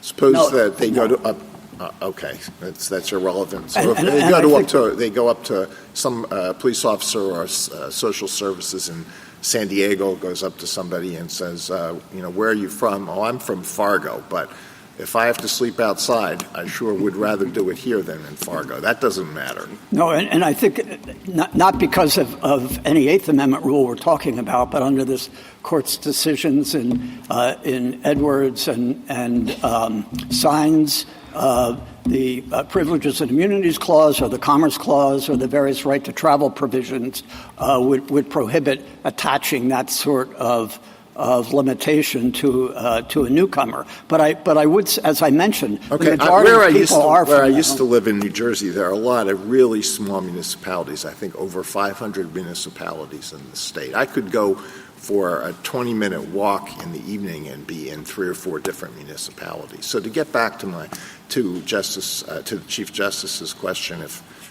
there aren't enough beds available in West Caldwell, does it matter? Is it West Caldwell's out of luck, even though there are a lot of beds available in Caldwell, which is a couple less than a mile away? Yeah, I think the way you're describing it, it might be fair to say that set of small and closely knit communities would be one community, and the person wouldn't basically be banished from where he lived or where he grew up by saying if there's a shelter in this other location, then you could be expected to go there. There's some tiny municipalities. What if a municipality doesn't have a park? So if somebody is going to sleep outside, the only place where that person can sleep is going to have to be on the street. Why? Does a time, place, or manner restriction work there? Certainly not on the street, and because of safety, traffic, et cetera. There are common sense accommodations, and I think even in the smallest town, there are probably locations where a person could sleep. All right, thank you. Justice Sotomayor? I don't want to be repetitive, but what are we vacating and remanding for? You individualize finding of what? Well, the way first of all, the class was defined simply on the basis of the aggregate numbers without an individualized determination as to whether, frankly, in our view, not a sufficient individualized determination as to the 2 named plaintiffs. And you identified several factors here. They both slept in their cars. Several of them were able, or both of them chose it sometimes to sleep at a Safeway parking lot or with a friend. The other slept at a truck stop out of town. It's not clear that neither of them ever actually camped in a park. In fact, the dissent below questioned whether one of those two people even had standing. So that there, even with respect to the named plaintiffs, there was not the sort of examination of their individual circumstances. So you're talking about standing. That we don't know standing, yes, and then there could be typicality or commonality problems there too if the two named plaintiffs slept in vehicles, which may present different problems than in the we were told camp. that sleeping or camping is out of the case and the court said sleeping, yes, but sleeping in a vehicle counts as camping. Right. But it's not the sort of camping that we've been talking about to some extent, about sleeping on the ground with a blanket or a tent or something like that. And it's true, the question of tents are not in the case. And if the city wanted to allow tents, I suppose it could even require that they be taken down and put back up. There's a lot of flexibility that the city could have. Justice Kagan?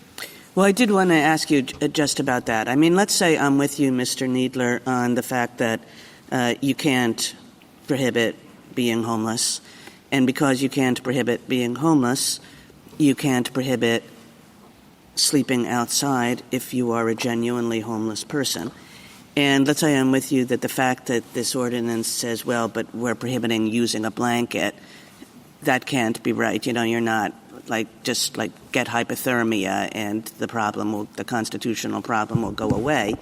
But it does seem as though there are line drawing issues as you go up, right? It's a very cold night and somebody wants to make a fire. It's raining and somebody wants to put up a tarp. The city has said you can sleep in particular areas, but it turns out that those areas have a ton of crime. You could go on. And I'm not how do you deal with questions like that? These are not like gotcha questions. This is how do you deal with questions like that? Where is the line where the city can say our legitimate municipal interests can come in and say, as to that, you can't do that? Yes, well, and there's several examples that you have there with respect to tents and tarps, I guess you were saying. I think there's a difference between what you might need to realistically sleep outside, if it's raining, snowing, or something like that, and what you might prefer to have as a structure for a long-term camping. As I mentioned, the city might say you can put up a tent if it's very cold, but you got to take it down in the morning. That's like being in some shelters say you can stay here overnight, but you have to leave during the day and you can come back. I mean, that might seem gratuitous of the city to do it. It might not want to do it, but we're not saying that the Eighth Amendment would prevent it from doing it, and especially, as you say, if there's no alternative and it's 20 degrees. And with respect to fires, there are really important issues on the other side of that question. And in an urban area, if you're creating fires, there may be hazards. In a park, there might be so how does the court in make these judgments? Because these are tough judgments. And usually they're the kind of judgments that we think of as municipal officials make them. But you're saying, no, there's a certain level where it's out of their hands and it's in the court hands. And I guess I want to know what the principle is, where those questions go to the courts, and why that principle is the right principle. I think there are two principles. One is that it's the municipality's determination, certainly in the first instance with a great deal of flexibility, how to address the question of homelessness. And a time, place, and manner, and the municipality should be able to choose the place, should be able to choose the attributes of that place, should be able to say we're not going to allow more than 20 people or something, to regulate it in that manner. And I think the principle, the Eighth Amendment principle, would be whether the city has effectively prevented sleeping outside because the protections needed from the elements are not available. And certainly in Grants Pass, I would think even a blanket would not be enough. But I think that's the touchstone. Are you basically, does it boil down to, or is the core principle of Robinson that you can't criminalize homelessness, which includes not being able to criminalize sleeping outside?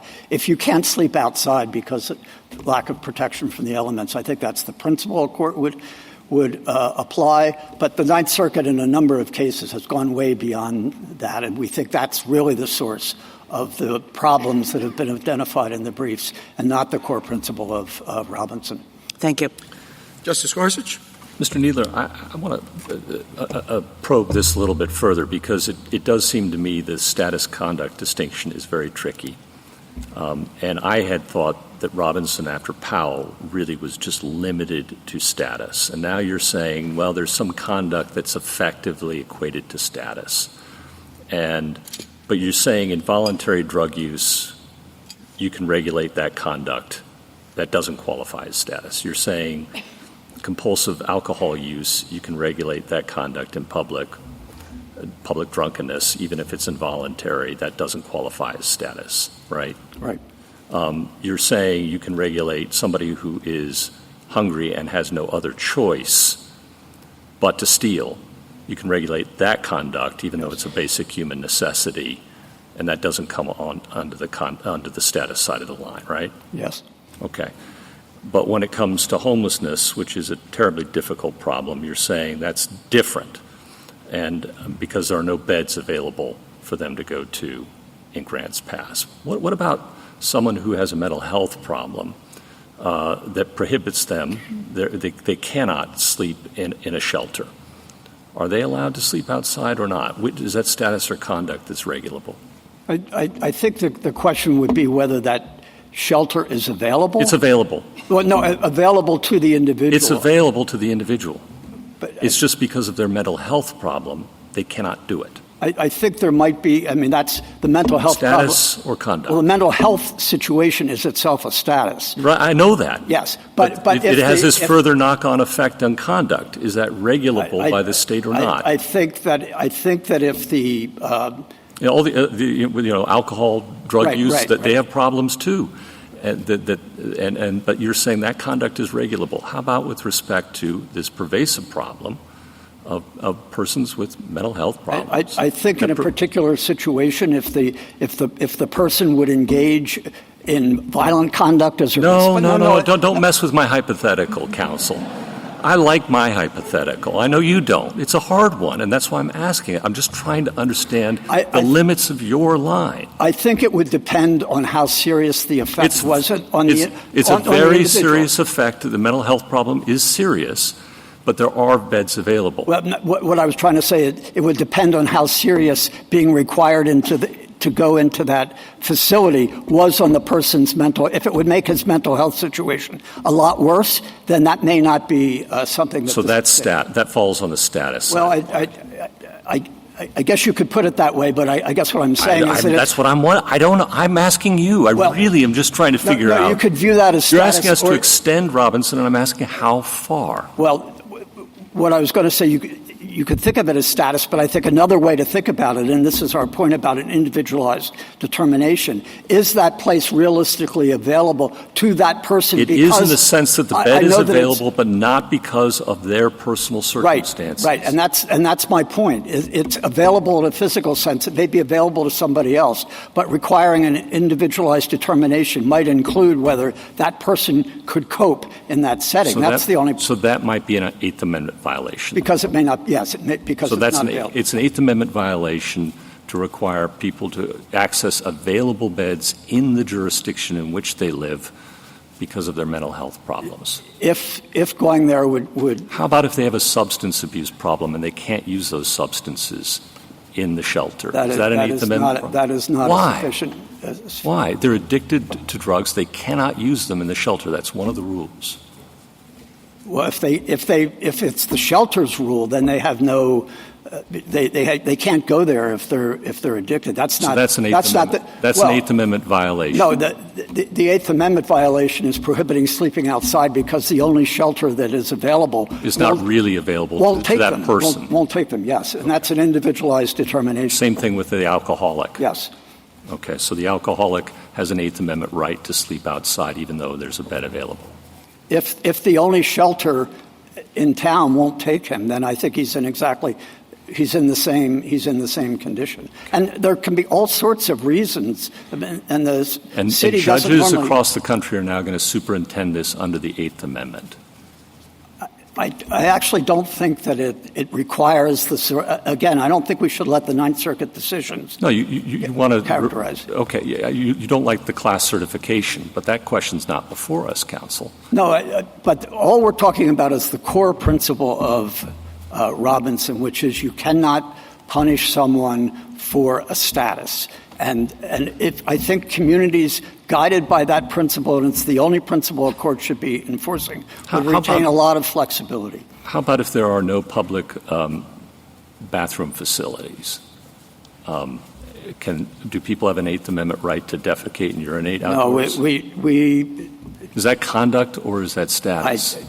It's obviously there's conduct there, and we are not suggesting that cities can't enforce their. Why not? If there are no public facilities available to homeless persons, that situation, candidly, has never arisen, and whether or not they're, in the litigation, as I've seen, but no one has suggested, and we're not suggesting that public urination and defecation laws cannot be enforced because there are very substantial public health reasons for that. There are substantial public health reasons with drug use, with alcohol, and with all these other things, too. And they can You're saying the Eighth Amendment overrides those. Why not in this circumstance? Or how about I'm not saying the Eighth Amendment overrides the laws against drug use. I know that. I'm sorry. I know that. No, I misunderstood. That one the government wants to keep. I got that. No, I misunderstood your question. Yeah. Sorry. Last one. How about fires outdoors? I know you say time, place, and manner, but is there an Eighth Amendment right to cook outdoors? No, I think that's an incident, a human necessity. Every person has to do. But this is one of those things that is taken care of on the ground as a practical matter. There are restaurants where someone can go. Well, no, we're talking about homeless people. No, they're not going to go spend money at a restaurant necessarily. There may be inexpensive places. Some people get. Let's say there isn't. Okay. Let's say that there is no reasonable. And the local community. Do they have a right to cook? They have a right to eat, don't they? They have a right to eat, a right to cook. If it entails having a fire, which I think it probably would. But as I said, the eating, the feeding is taken care of in most communities by nonprofits and churches stepping forward, as they have for 200 years. But if there isn't, there's an Eighth Amendment right to have a fire. No, we are not saying there's. Well, I thought you just said there was. Well, there's food that you can eat without cooking it. They could get a handout from an individual. People can beg for money. There are ways that this works out in practice. Last question. I'm totally sympathetic to the idea that there might be a necessity defense in these cases, and there's a footnote in your brief that indicates that in a lot of cases you could maybe bring advanced preliminary injunctive action, at least as individuals. And I don't even see why you couldn't do it on a class-wide basis. We haven't ruled out class. Well, I thought you did in that footnote. You said, the whole mistake here is that this was done on a class-wide basis. I think without sufficient inquiry into the individual circumstances is what, particularly with the two class representatives here. Thank you. Justice Kavanaugh? You just said a minute ago that a lot of this is taken care of on the ground as a practical matter, and I think one of the questions is who takes care of it on the ground? Is it going to be federal judges, or is it the local jurisdictions working with the nonprofits and religious organizations? So I guess following up on the necessity question, given the line drawing problems that we've been going through, if a state has a traditional necessity defense, won't that take care of most of the concerns, if not all, and therefore avoid the need for having to constitutionalize an area and have a federal judge superintend this rather than the local community, which you've emphasized many times, working with the nonprofits and charitable and religious organizations, which is how it works in most places. Well, I think that the necessity defense, at least traditionally, has required a much stronger sense of urgency and imminence than this. If states had a necessity defense and we knew that it was available in all of these places, but even in Oregon, I think it's a case called Barrett, the court said it's theoretically possible, but there was a remand for factual issues. So we don't know at this point in time whether there is such a defense, and that's really not in the case here. This comes up on an Eighth Amendment challenge without reference to the necessity defense, and frankly without reference to the new Oregon statute, which seems highly instructive in terms of time, manner, and place that jurisdictions grants passed should examine. But I don't think we can. I don't think the court should put this core point about Robinson to one side because of the possibility that in Oregon and maybe no other place, I don't know about, California law of necessity, maybe it would be taken care of. I think at this point in time that is too usually we think about before constitutionalizing an area or extending a constitutional precedent, you might disagree with that characterization, but before doing that, we usually think about whether state law, local law already achieves those purposes so that the federal courts aren't micromanaging homeless policy, and it's on a daily basis when you work with the homeless. It's a daily issue. How many people are going to show up that day at the food bank? How many people are going to show up that day at the shelter? So it's not like this is a once-a-year thing. Yeah, no, for the people actually dealing with it day to day, that is certainly true. The city, the law enforcement, the city liaisons, the nonprofits, but it's not true for the federal court. The federal court doesn't have to get into any of that. The only time the federal court would get into it is if the core principle of Robinson was being disregarded by criminalizing somebody for sleeping outside when they have no place to sleep inside. That's the core principle. That's the only thing a court should be enforcing, not whether people show up. And another thing I would say about the necessity defense, it may be that if the court issues an appropriate injunction in this case or another case limited to the core principle of Robinson, but it develops or the state law develops that there is a necessity defense, then I think that should be taken into account. And, I mean, that's in effect a time, manner, and place or similar to that. If state law comes along and establishes a realistic defense or a realistic approach to how people can remain in the community, then the courts obviously should defer to that. But we don't have that established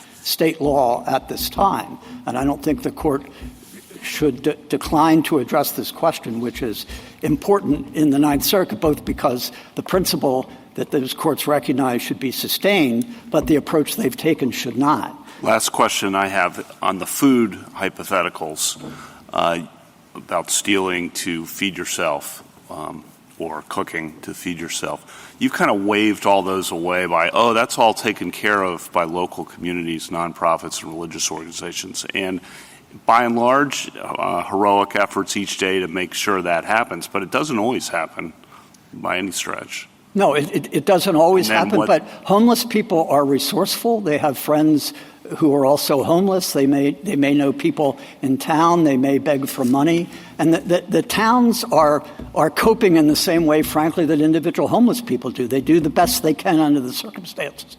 But that if those circumstances fail and the nonprofits, et cetera, can't, the truck doesn't show up one night, that doesn't become an Eighth Amendment problem. And we're by no means suggesting that there should be a federal judiciary overlay on top of all that. The cities and the nonprofits should be left alone to do the work that they're doing unless the core principle of Robinson is not respected. Thank you. Justice Barrett? So one odd thing about the posture of this case, putting aside the class part, is its pre-enforcement nature, because in Robinson and in Powell, too, the punishment, the adjudication of guilt had already occurred, and it was time for the punishment to be imposed, and then the Eighth Amendment challenge was raised. And Justice Alito was asking you about a lot of the very difficult on-the-ground factual determinations that law enforcement would need to make before deciding whether someone could be given a citation for camping outdoors. Why wouldn't it make more sense, assuming that we agree in substance with the line that Robinson would control here? Why wouldn't it make more sense for the Eighth Amendment claim to be erased as a defense, much like the necessity defense, once a court is in a position, unlike the law enforcement officer just trying to gather information on the ground to determine whether there were available beds, whether the person had a place to go? Why is a pre-enforcement challenge the right way to think about this? Well, several things. It obviously could be raised as a defense in a criminal prosecution or civil citation. Sure, but does it make sense to think about it? But I think for this particular Eighth Amendment claim, the claim is that the Eighth Amendment prohibits criminalizing the act to begin with. So it's not just the punishment that would be well, I mean, I understand that. I mean, let's see. I do understand that, but it's not that it categorically prohibits punishing this act. I mean, as one might say, if it, prohibited sleeping altogether for everyone, right? This is because the Eighth Amendment claim is that it criminalizes this act in a way that falls disproportionately and unconstitutionally on a particular class of people. And that requires adjudication at the front end to figure out whether someone is protected or unprotected. If I go and sleep in an encampment, I can be cited. It's different. There's a factual determination on the ground. And Robinson was a status-based challenge, and it came up in the context of the individualized criminal proceedings. So why is a pre-enforcement challenge — why does it make sense given the very, very fact-intensive nature? Well, of this? and in an individual case, I think you're right. But imagine a situation where someone who genuinely had no other place to live, and it's the third citation, the fourth citation, and you have a pattern as to that person or other people where the city is consistently not respecting the Robinson principle, then I think you might have a pre-enforcement review just as you might for an asserted violation of some other constitutional right. Because here, again, it's not the Eighth Amendment regulating only the punishment for an otherwise valid conviction. Here the question is whether the city can criminalize that conduct at all. And so if you have a series of citations that don't rise to the level of probable cause or whatever would be necessary for the issuance of a citation, where the law enforcement officer on the ground is not respecting the Robinson principle, then you might have an injunctive action. But this would be the first case, right? Because it didn't happen in Robinson itself, where we had a pre-enforcement challenge on the basis of the Eighth Amendment to the criminalization of certain conduct, putting policemen in this situation, right? But I suppose in Robinson itself, if the person had been arrested once, been arrested a second time, and then he's arrested a third time, I would think he could bring a pre-enforcement challenge because the way the police were interacting with him was not respecting the Robinson principle with respect to Robinson himself. How does the federal government do this? So in the brief you talked about clearing the encampment at McPherson Square. Can you just describe, briefly, if you can, do police then make individualized inquiries? How does this work? What happened there was I think the gold standard of the way this should be done. And in larger cities have this ability that the Park Service cooperated very closely with the district government. The Park Service does not have the sort of social services, et cetera, that a municipality has in D.C., and so that function is sort of split. These are special national park properties, but the National Park Service relies, as the federal government does, the Federal Protective Service for buildings elsewhere, cooperates with the local government, and the local government social service people or the nonprofits went out and interviewed everybody who was in the encampment at McPherson Square and told them about what services are available. There was advance notice given that the encampment is going to be cleared within, I think it was 30 days, and people were warned 30 days in advance. They were warned the night before, the day before, so they could collect their things. Some just moved somewhere else. Some did take the city up on the offer. Some went in to shelters. That's the way that shelters encampments are typically cleared. And particularly in cities where you've gotten a number of amicus briefs explaining the problem. That's what happens. It isn't the example we've been talking about where the law enforcement officer for the first time is encountering the person. Smaller cities don't have that capability, but Grants Pass does have these outreach workers, and that's who carries on the dialogue. And so that's the way it was cleared. Justice Jackson? And so given that experience and the fact that Martin has actually been the law since 2018, we don't really have to speculate as to how this works, right? I mean, this is the law right now in the Ninth Circuit.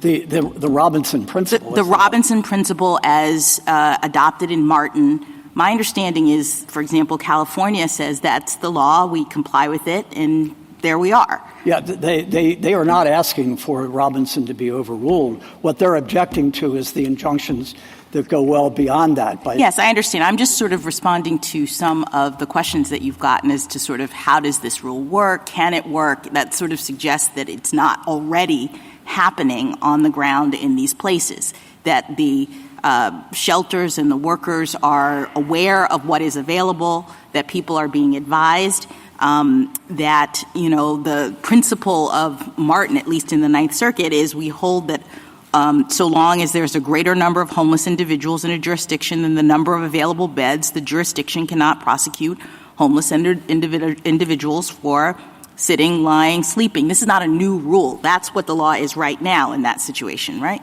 Yeah, that's what I don't want to say that the clearance procedures work perfectly in every case or that they're available in every case. No, I just want to say we don't have to speculate about how the rule works. It's not a new thing that is being asked for today. How it's supposed to work. All I'm saying is that there may be imperfections. All right, let me ask you about whether or not you are asking for an extension of Robinson. That's come up a couple times, and I don't see it as an extension or whether that's being asked for. So can you explain whether there's some sort of extension of Robinson happening today? No, I don't think so at all, because as I said, the sleeping outside is an essential human function, and if you say someone can't sleep outside, that's sort of or has no place to sleep inside. That's the definition, really, of homelessness. So you're not suggesting that people should be excused from engaging in otherwise criminal conduct. So we've heard this example about people stealing in order to eat. I mean, that would be a situation in which someone is actively participating in what would be otherwise criminal behavior if anybody did it. Yes. And the idea, I guess, is that, well, maybe these people need to do it, and so that might be some sort of excuse. That's not what's happening in the facts here, correct? No, that's correct. And one thing that I think is important to keep in mind in this is if Grants Pass can do this, so could every other city. So could a state do it statewide. And eventually a homeless person would have no place to be. So this is more like the sort of initial hypo of criminalizing eating outside, not that you'd be doing something that was otherwise criminally culpable. Yeah. Yes. I mean, I suppose there could be ordinances that the city would have about where you can, you can't eat it, can't consume. That's time, place, and manner. Final question with respect to, you mentioned states doing this. Why isn't the federal government arguing that this case is moot in light of 195-530? This is the Oregon recently passed statute that I mentioned earlier.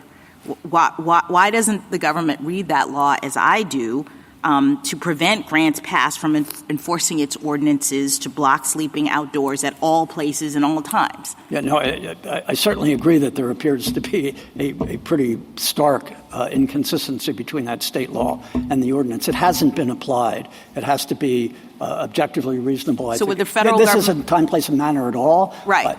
What would your position be if the court decided that as a matter of constitutional avoidance or whatever else that we don't need to hear this or reach this decision in this case given this new state ordinance? That would be one possibility. It wouldn't answer the core Robinson principle point and the limitations on that point that has triggered the amicus briefs. Right, but our typical rule is Yes. that if there's some other way, we don't necessarily comment on constitutional issues, correct? Right. And yes, and that would be one course to see what time, place, and matter meant under state law, and how the Eighth Amendment could accommodate that or take it into Thank account. you. Thank you, counsel. Ms. Corcoran? Mr. Chief Justice, and may it please the Court, Robinson v. California holds that status-based punishment schemes are categorically cruel and unusual under the Eighth Amendment. The challenged ordinances inflict status-based punishment in both effect and purpose. Although the city describes its ordinances as punishing camping on public property, it defines campsite as any place a homeless person is while covered with a blanket. The city interprets and applies the ordinances to permit non-homeless people to rest on blankets in public parks, while a homeless person who does the same thing breaks the law.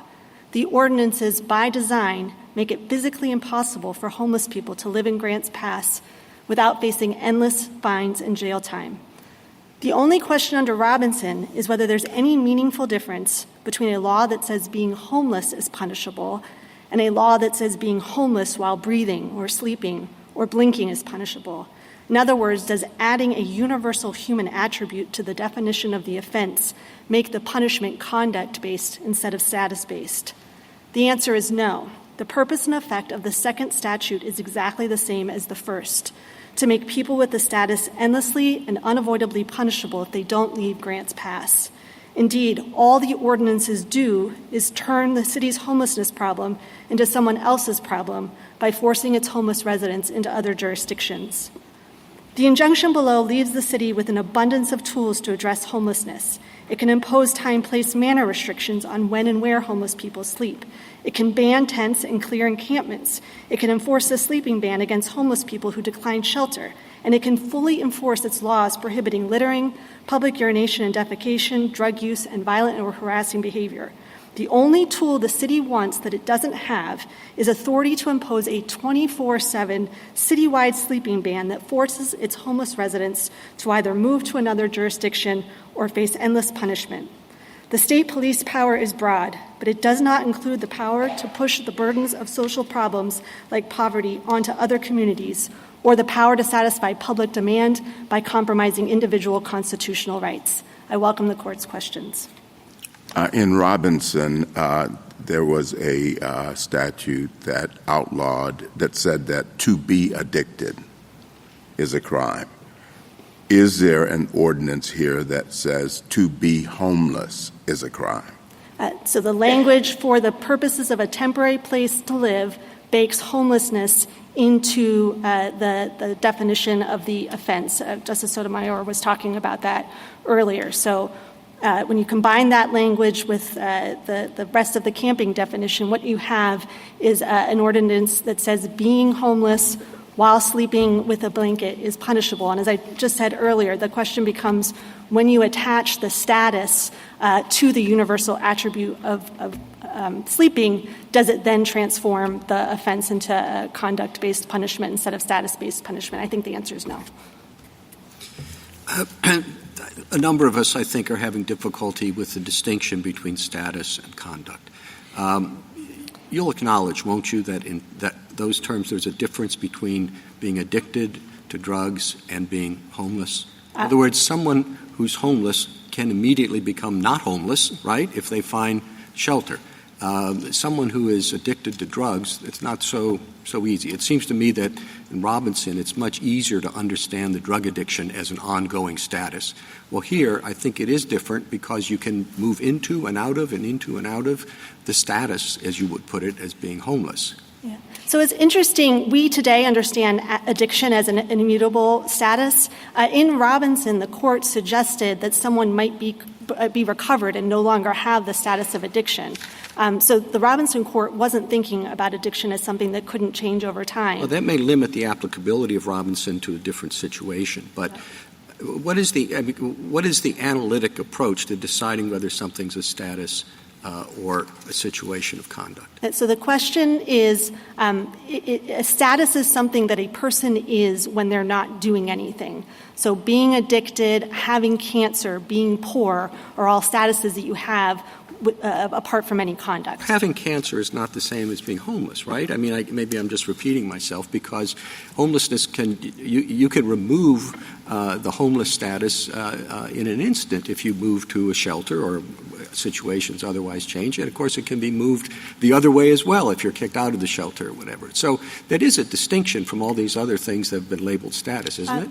I don't think so because, a cancer patient can go into remission. They no longer have that status. I don't think there's any question that being poor is a status. It's something you are apart from anything you do. It's a status that can change over time, and at that point you wouldn't be a part of the class. But I don't think it changes the fact that it is a status. And what Robinson found so offensive about status. Well, I guess is being a bank robber a status? No, because being a bank robber means you rob banks. So the definition and the conduct. Violating this ordinance means upon being asked to leave, you don't leave. Violating this ordinance means you're homeless. So again, homelessness is not something you can that you do. It's just something that you are. And so the question becomes, when you attach the universal human attribute of sleeping or breathing to that status, does it make the punishment conduct-based instead of status-based? I think the answer is Counsel Edwards v. California in 1941 struck down a law that made it a crime to transport an indigent person, correct? Yes. Indigency is a condition that can change over time, but the law was aimed at the transport of a person who wasn't morally reprehensible. Yes, I think that's notable because our history and tradition as a country is to emphatically reject any sort of local legislative scheme that has the effect of pushing the burdens of poverty or indigency into other communities. It's woven throughout our Constitution. So Edwards located it in the Dormant Commerce Clause. We have Science v. Roe, which locates it in the Privileges or Immunities Clause. Papa Christou addresses that status-based punishment in the context of a procedural due process. What Robinson held is that when that expulsion is effectuated through status-based punishment, it violates the punishment clause. How do you define a community? So Justice Alito was describing how New Jersey has so many tightly woven municipalities close together. And here, the Chief Justice was asking about whether if grants pass, if there was a new homeless shelter with lots of beds right across the border 10 minutes away, could that be taken into account? And I think there was some back and forth and not necessarily agreement on that. What is your position? How do you define a community? Take that example of a homeless shelter right outside the limits of Grants Pass. Yes. So to answer that hypothetical first, I'm not concerned. I don't have any problems with saying that a homeless person in Grants Pass has legal and physical access to a shelter that's just over the lines, if that's in fact true. Lots of jurisdictions limit their homeless shelters to people who are residents. And just to be clear, there was no suggestion in the record here that there were any shelters available outside of Grants Pass. Understood. But so community doesn't need to be determined by jurisdictional lines is what you're telling me as a matter of because let's see, I'm asking all of this because in response to Justice Sotomayor, you were pointing out that our nation has a history and tradition of not saying you can shunt homeless people or the poor out of your jurisdiction and onto others. So, or out of your community and onto others is I think how you phrased it. So I'm asking, how do we know what those lines are? And you're saying it doesn't have to be jurisdiction specific. No, I think jurisdiction matters because that tells us kind of the lines in which whatever ordinance or statute applies. So when shelter is available, the ordinances are enforceable because they punish the conduct of not going to the shelter as opposed to the status of homelessness. So I think that a municipality can punish the conduct of not going to a shelter that's just over the line if you have physical and legal access to it. Now, for the reasons you say, and this dates back to our settlement system at the founding era, a lot of municipalities do not allow people from outside of the jurisdiction to use their shelters. And so under those circumstances, the shelter wouldn't be legally available. Is that cruel and unusual punishment for them to turn away someone who wants to use their shelter? No, that wouldn't be punishment. Punishment is the infliction of suffering for a crime. Counsel, Well, then why is the Eighth Amendment implicated in this case? Because here we have fines and jail time. We have a status-based punishment scheme that is, in fact, inflicting punishment within the meaning of the Eighth Amendment. Counsel, do you want to I'm sorry, Chief. No, I'm done. That's fine. Do you want to address some of the line drawing problems that we've been going back and forth? I mean, Justice Gorsuch pointed out, eating is a basic human need, and it's not the case that soup kitchens or social services will always be able to meet it. And so he asked about whether the Eighth Amendment would prohibit punishment for stealing food. You might ask the same questions about trespass and squatting in structures if they're, if that was the best alternative. So how do we draw these difficult lines about, public urination and that sorts of things? So I'll start with stealing food. Stealing food is not part of the definition of homelessness, and it's also not a universal attribute. So I would put that outside the scope of any of the arguments we're making here.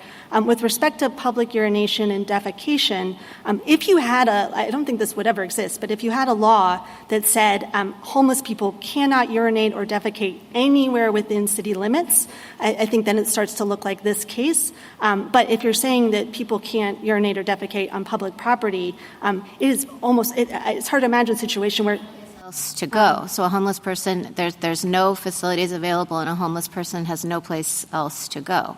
You might have there are commercial establishments. I don't know that anyone's pointed to a jurisdiction where you truly don't have access. But if we what's the constitutional principle? Right. Take my hypothetical. Say there's not commercial establishments, don't want non-patrons coming in to use the facilities. There are no public facilities, and it's a generally applicable rule that says no public urination. So I think one distinction between urination and defecation and sleeping is that sleeping outside is part of the definition of homelessness, right? Homelessness is lacking a fixed, regular nighttime address. So the sleeping prohibition goes more directly to the status of homelessness than urination or defecation. So it would not violate the Eighth Amendment to punish public urination and defecation. You might come up with some different theory, but it's not the theory that we're not the theory that you're. Yes. What do you think, Ms. Corcoran, of this idea that Oregon's necessity defense essentially functions as an Eighth Amendment in this context, so we don't have to constitutionalize the kinds of limits that you're talking about? Yeah, I would say it's not at all clear that that's true. As Mr. Kneedler pointed out, there is a necessity defense in Oregon law, but so far the Oregon courts have not applied it to this circumstance. It also wouldn't necessarily be available for the fines, the citations we have here. But I think that this question about the availability of the necessity defense really goes to the injunctive posture of the case. It's not going to come up if you're in if you're presenting the Eighth Amendment as an affirmative defense at the same time as a necessity defense in a criminal prosecution, right? It kind of moots out the Eighth Amendment claim. But going to Justice Barrett's questions about injunctive relief, the question you're asking is, does the plaintiff have a credible threat of future punishment? I'd say first that the injunctive relief is not before the court. The city has not challenged the propriety of the injunction here, so I think it's a question for another day. The courts here did find that the plaintiffs had shown a credible threat of future punishment, and so I think that resolves the issue for this Counsel, case. Along those lines, we haven't mentioned it yet, but in the briefing there's a lot of discussion about the fact that Robinson's Eighth Amendment holding with respect to status came without any adversarial testing. It wasn't what was argued by the parties. It didn't have a whole lot of citation or support. It came kind of in a breezy paragraph. Right. And some have suggested that that's really a mistake because the Eighth Amendment's about punishments. It doesn't limit states' capacity to engage in passing laws that make conduct or actions or anything a crime. It just goes to the nature of what punishments follow, putting aside the excessive fines clause. Yeah. So there's a lot of discussion in the brief about that. And some suggestion that really it's the 14th Amendment that should be doing work here if there is work to be done, because some form of the necessity defense has been always understood as inhering in due process from the founding. and whether that can be enforced through state laws, which might differ, Kansas versus Collar, but have to nonetheless cover the territory, and whether there might be injunctive relief on that basis, possible in advance, not limited to defenses, possible. Well, just reactions to that. We haven't yet touched on. So Robinson predates Graham v. Connor, but I think it espouses the same principle, which is when you can identify an explicit textual source for a right, you locate the right in that amendment and not more generalized notions of due process. And so what the Robinson court did was say— here, the more limited, I mean, let me just play with that for a minute. The more natural home for a necessity-type argument is due process. That's where it's always historically been understood to lie, not an amendment having to do with punishments, right? One has to do with what you can criminalize. The other has to do with the punishments that follow. And you're not really attacking the punishments here. You're saying any punishment is impermissible. Right. And any punishment's impermissible. And that is a necessity defense. That's a classic necessity defense.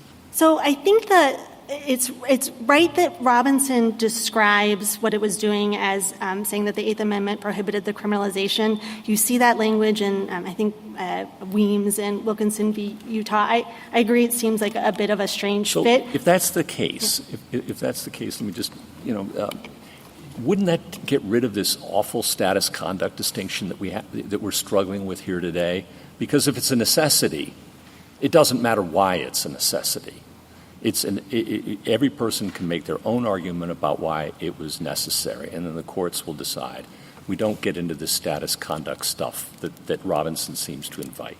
Well, but here we don't have necessarily a necessity defense, so that wouldn't be very satisfying. You don't think your clients have a good necessity defense? The Oregon courts so far have not applied. I didn't ask whether the courts have applied it. You haven't asked them to apply it. They've had a couple of cases like this. Have they? Mr. Neither referred to the Bartlett case. And how are they going? So far, they have not applied the necessity defense. They left open the possibility that it might apply, but they haven't applied it Why not? yet. They didn't find that it was necessary under those circumstances. And again— Did they rule out that it might be necessary under some circumstances? They left open that possibility. But I'd also say the civil citation, I don't want to say civil, it's a little murky, but the fines here are not subject, I don't think, or it's not clear, to the necessity defense. So it wouldn't take care of the entirety. You've got excessive fines clause there, though, right? Yes. And that's not before us either.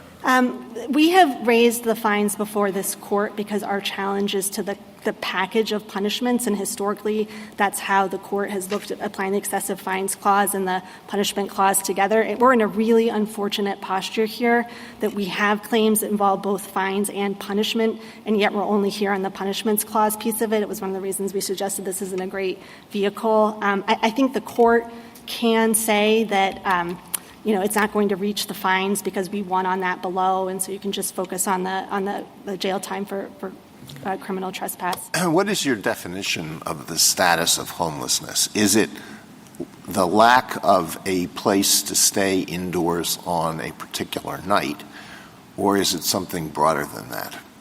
So homelessness— Does it require more than that? Right. Homelessness is defined as lacking a fixed, regular, adequate nighttime address. So if you have a home, you have a home. I'm not homeless when I go to Grants Pass because I have a home in D.C.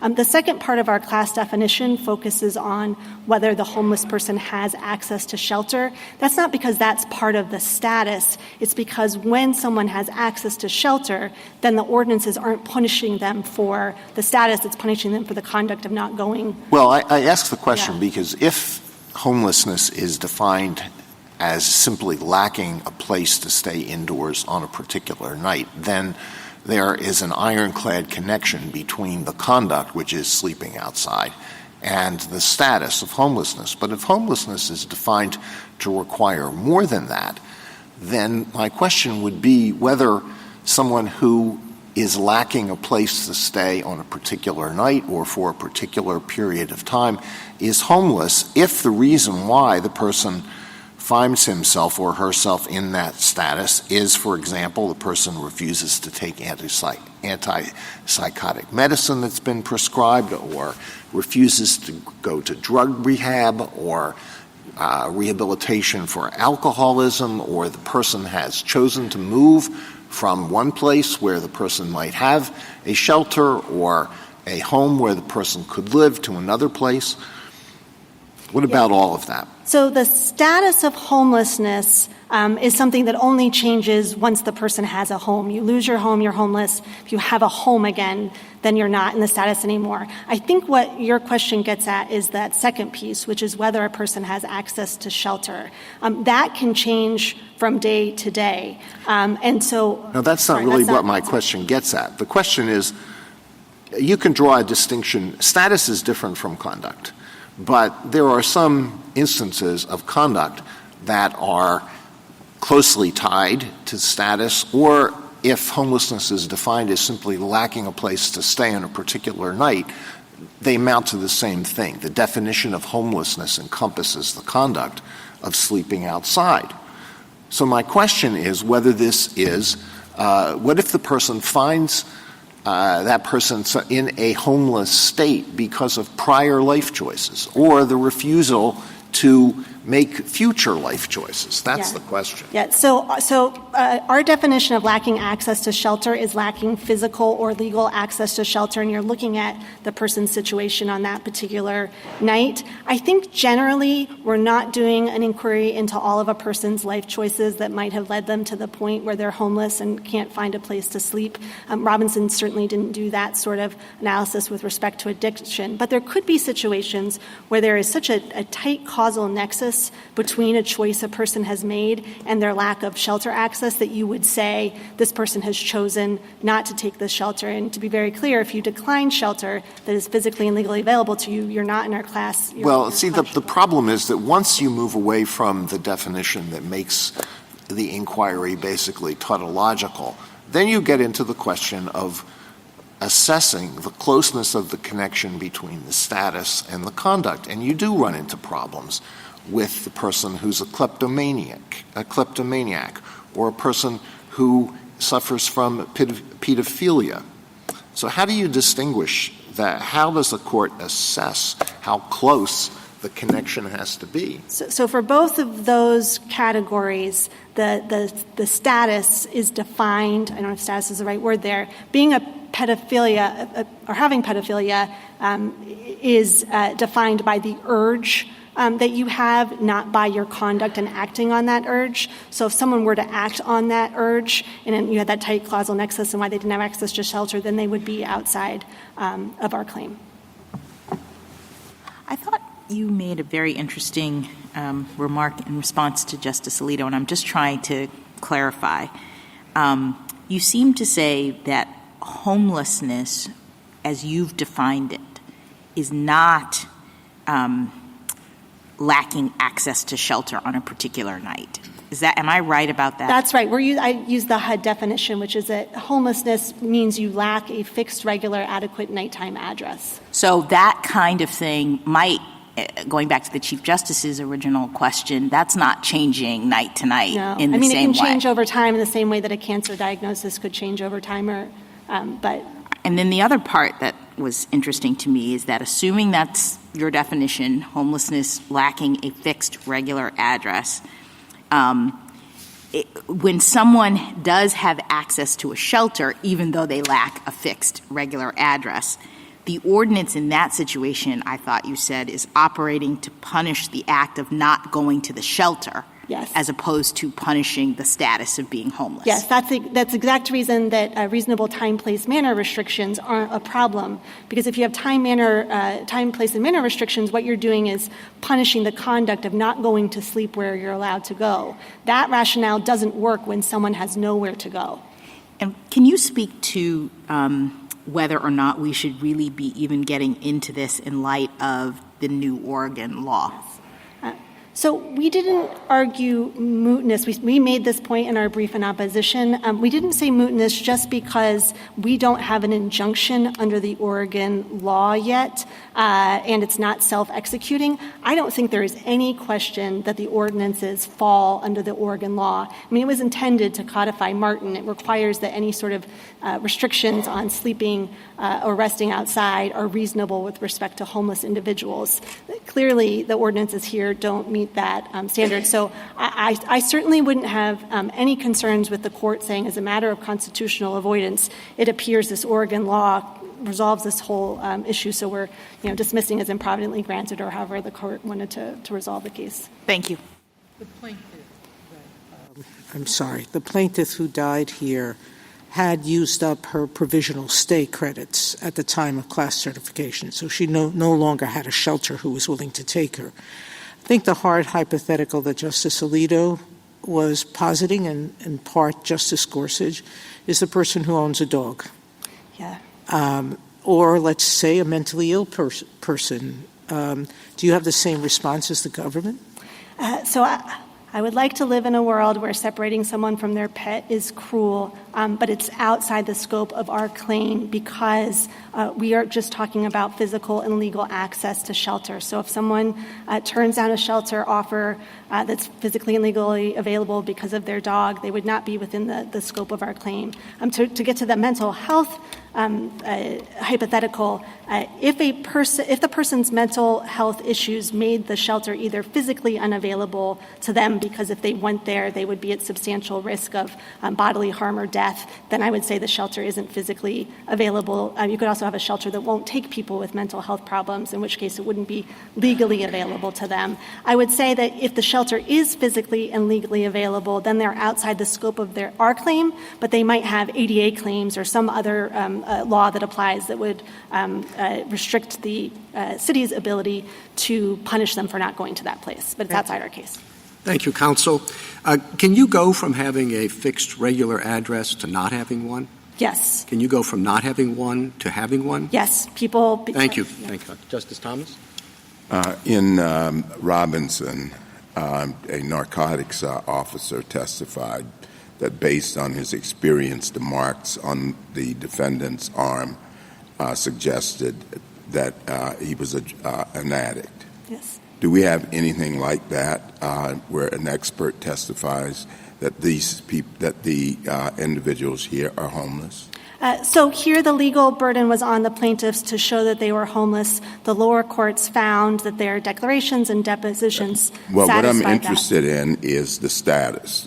You say that this is the equivalent of Robinson, and I'm trying to determine where the status of homelessness was determined and how it plays a role in this case. So it was determined based on the declarations and depositions of the putative class members and named plaintiffs. It also, we've talked a little bit about the ratio between beds to population. The Ninth Circuit ended up rejecting that as a hard and fast rule, but the lack of shelter beds in Grants Pass provides credibility to the putative class members' declarations when they say they have nowhere to go. I'd also say I don't understand the city to have ever contested that the named plaintiffs are homeless. What they contested is whether they had access. I think what's confusing me is that when I read the ordinance is an anti-camping ordinance.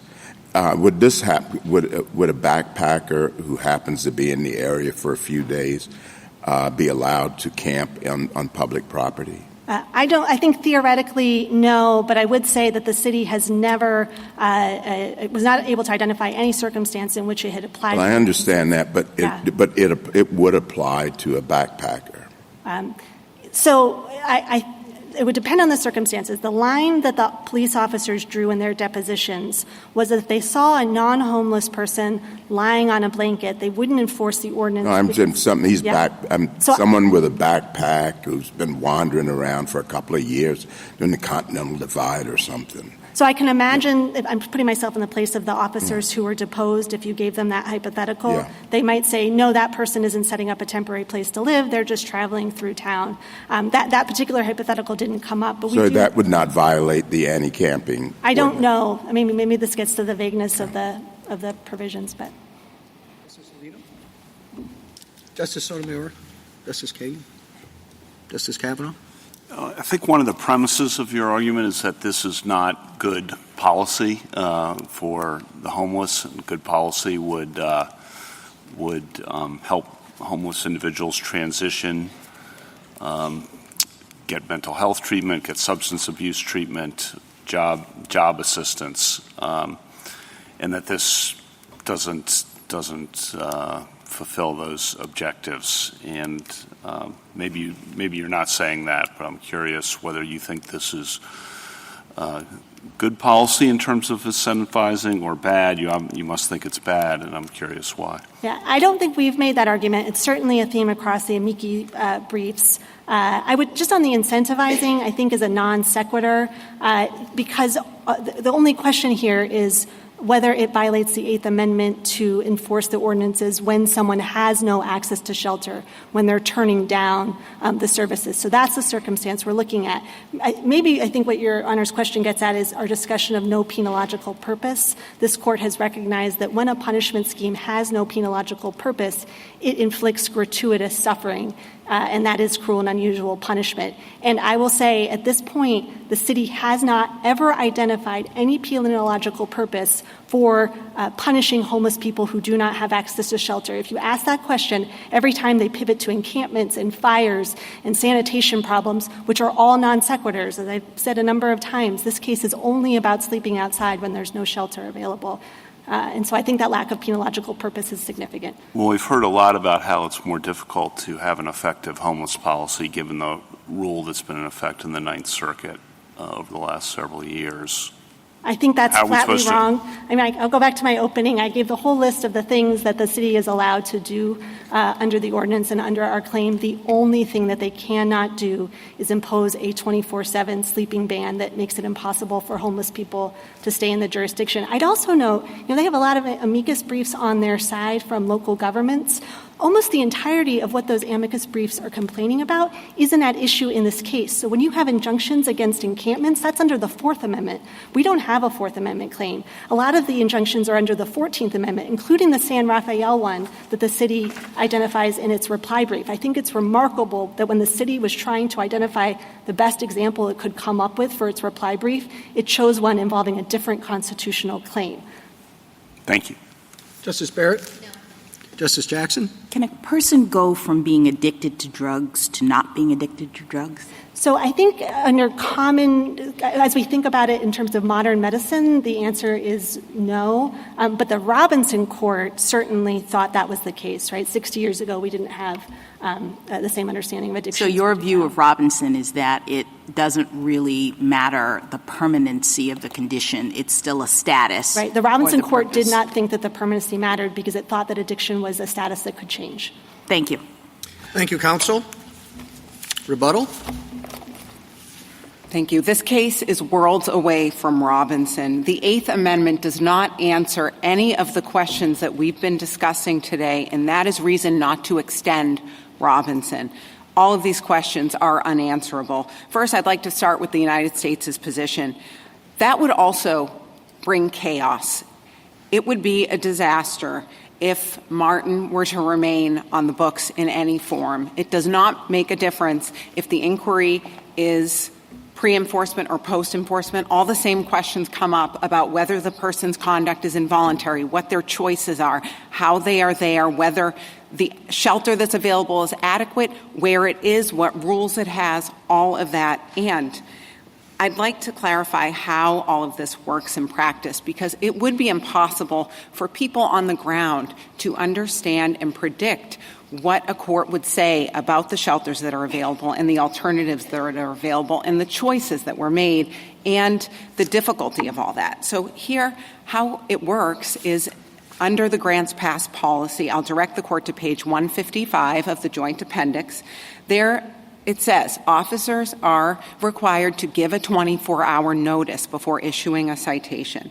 So I want to just focus on that for a moment. How will the officer know when she or he comes back whether the individual has another place to go? There's no way to know the answer to that. So they would have to take their word for it, perhaps. So it would lead to all of those same problems. And it is hyperbole. The other side talks about banishment and all of that. The respondents have remained in grants pass for years. There's nothing like that going on here. They talk about an isolated statement from a community meeting. That was a 3-hour meeting. There are 20 pages of minutes. It's one sentence. What that full context shows is a wide-ranging discussion about all of these difficult policy problems and how the city was trying to incentivize people to accept shelter and dealing with a small group that was causing serious problems and crime in the city, and they're trying to balance those who wouldn't take the help with the city's needs to keep their public spaces open. When the Ninth Circuit constitutionalized this area, it left cities with really no choice. Either keep building enough shelter that may or may not be adequate or suitable to someone's preferences, or be forced to give up all of your public spaces. That is what's happened. We've seen a suspension of enforcement of these basic laws that are so important. The line drawing problems are never ending. That is exactly why Powell, Justice Gorsuch, to your point about Powell and the plurality there, said that if we embark on this journey and we start constitutionalizing laws that address conduct, the line drawing problems will be endless. And so that is a reason not to extend Robinson here. So I just want to make, again, our basic Eighth Amendment point here, which is that these are low-level fines and very short jail terms for repeat offenders that are in effect in many other jurisdictions. This is not unusual in any way. It is certainly not cruel. And we can just point to our appendix in our reply that goes through jurisdictions from West Hollywood, California, to Watertown, Massachusetts, that have the same type of policies. So the policy questions in this case are very difficult, and I think that's what has come across today. The Eighth Amendment question, though, is not. Here, the punishments are the sorts of punishments that have been held to be permissible for since the founding and really are in use today. They're not in any way unusual. So we heard a lot of things about guessing how this would work in practice, but it sounds to me like courts would need to have some sort of rules so that they could tell a jurisdiction like Chico that the place it set aside for camping was adequate when the federal court said, no, it wasn't because it's outdoors, or San Clemente that was threatened with lawsuits because it didn't provide cell phone chargers in the area that it designated for camping, or San Rafael, where the court said that 200 feet between tents was too much and that 100 feet was the maximum under the Eighth Amendment. So for all of those reasons, the court should reverse. Thank you, counsel. The case is submitted.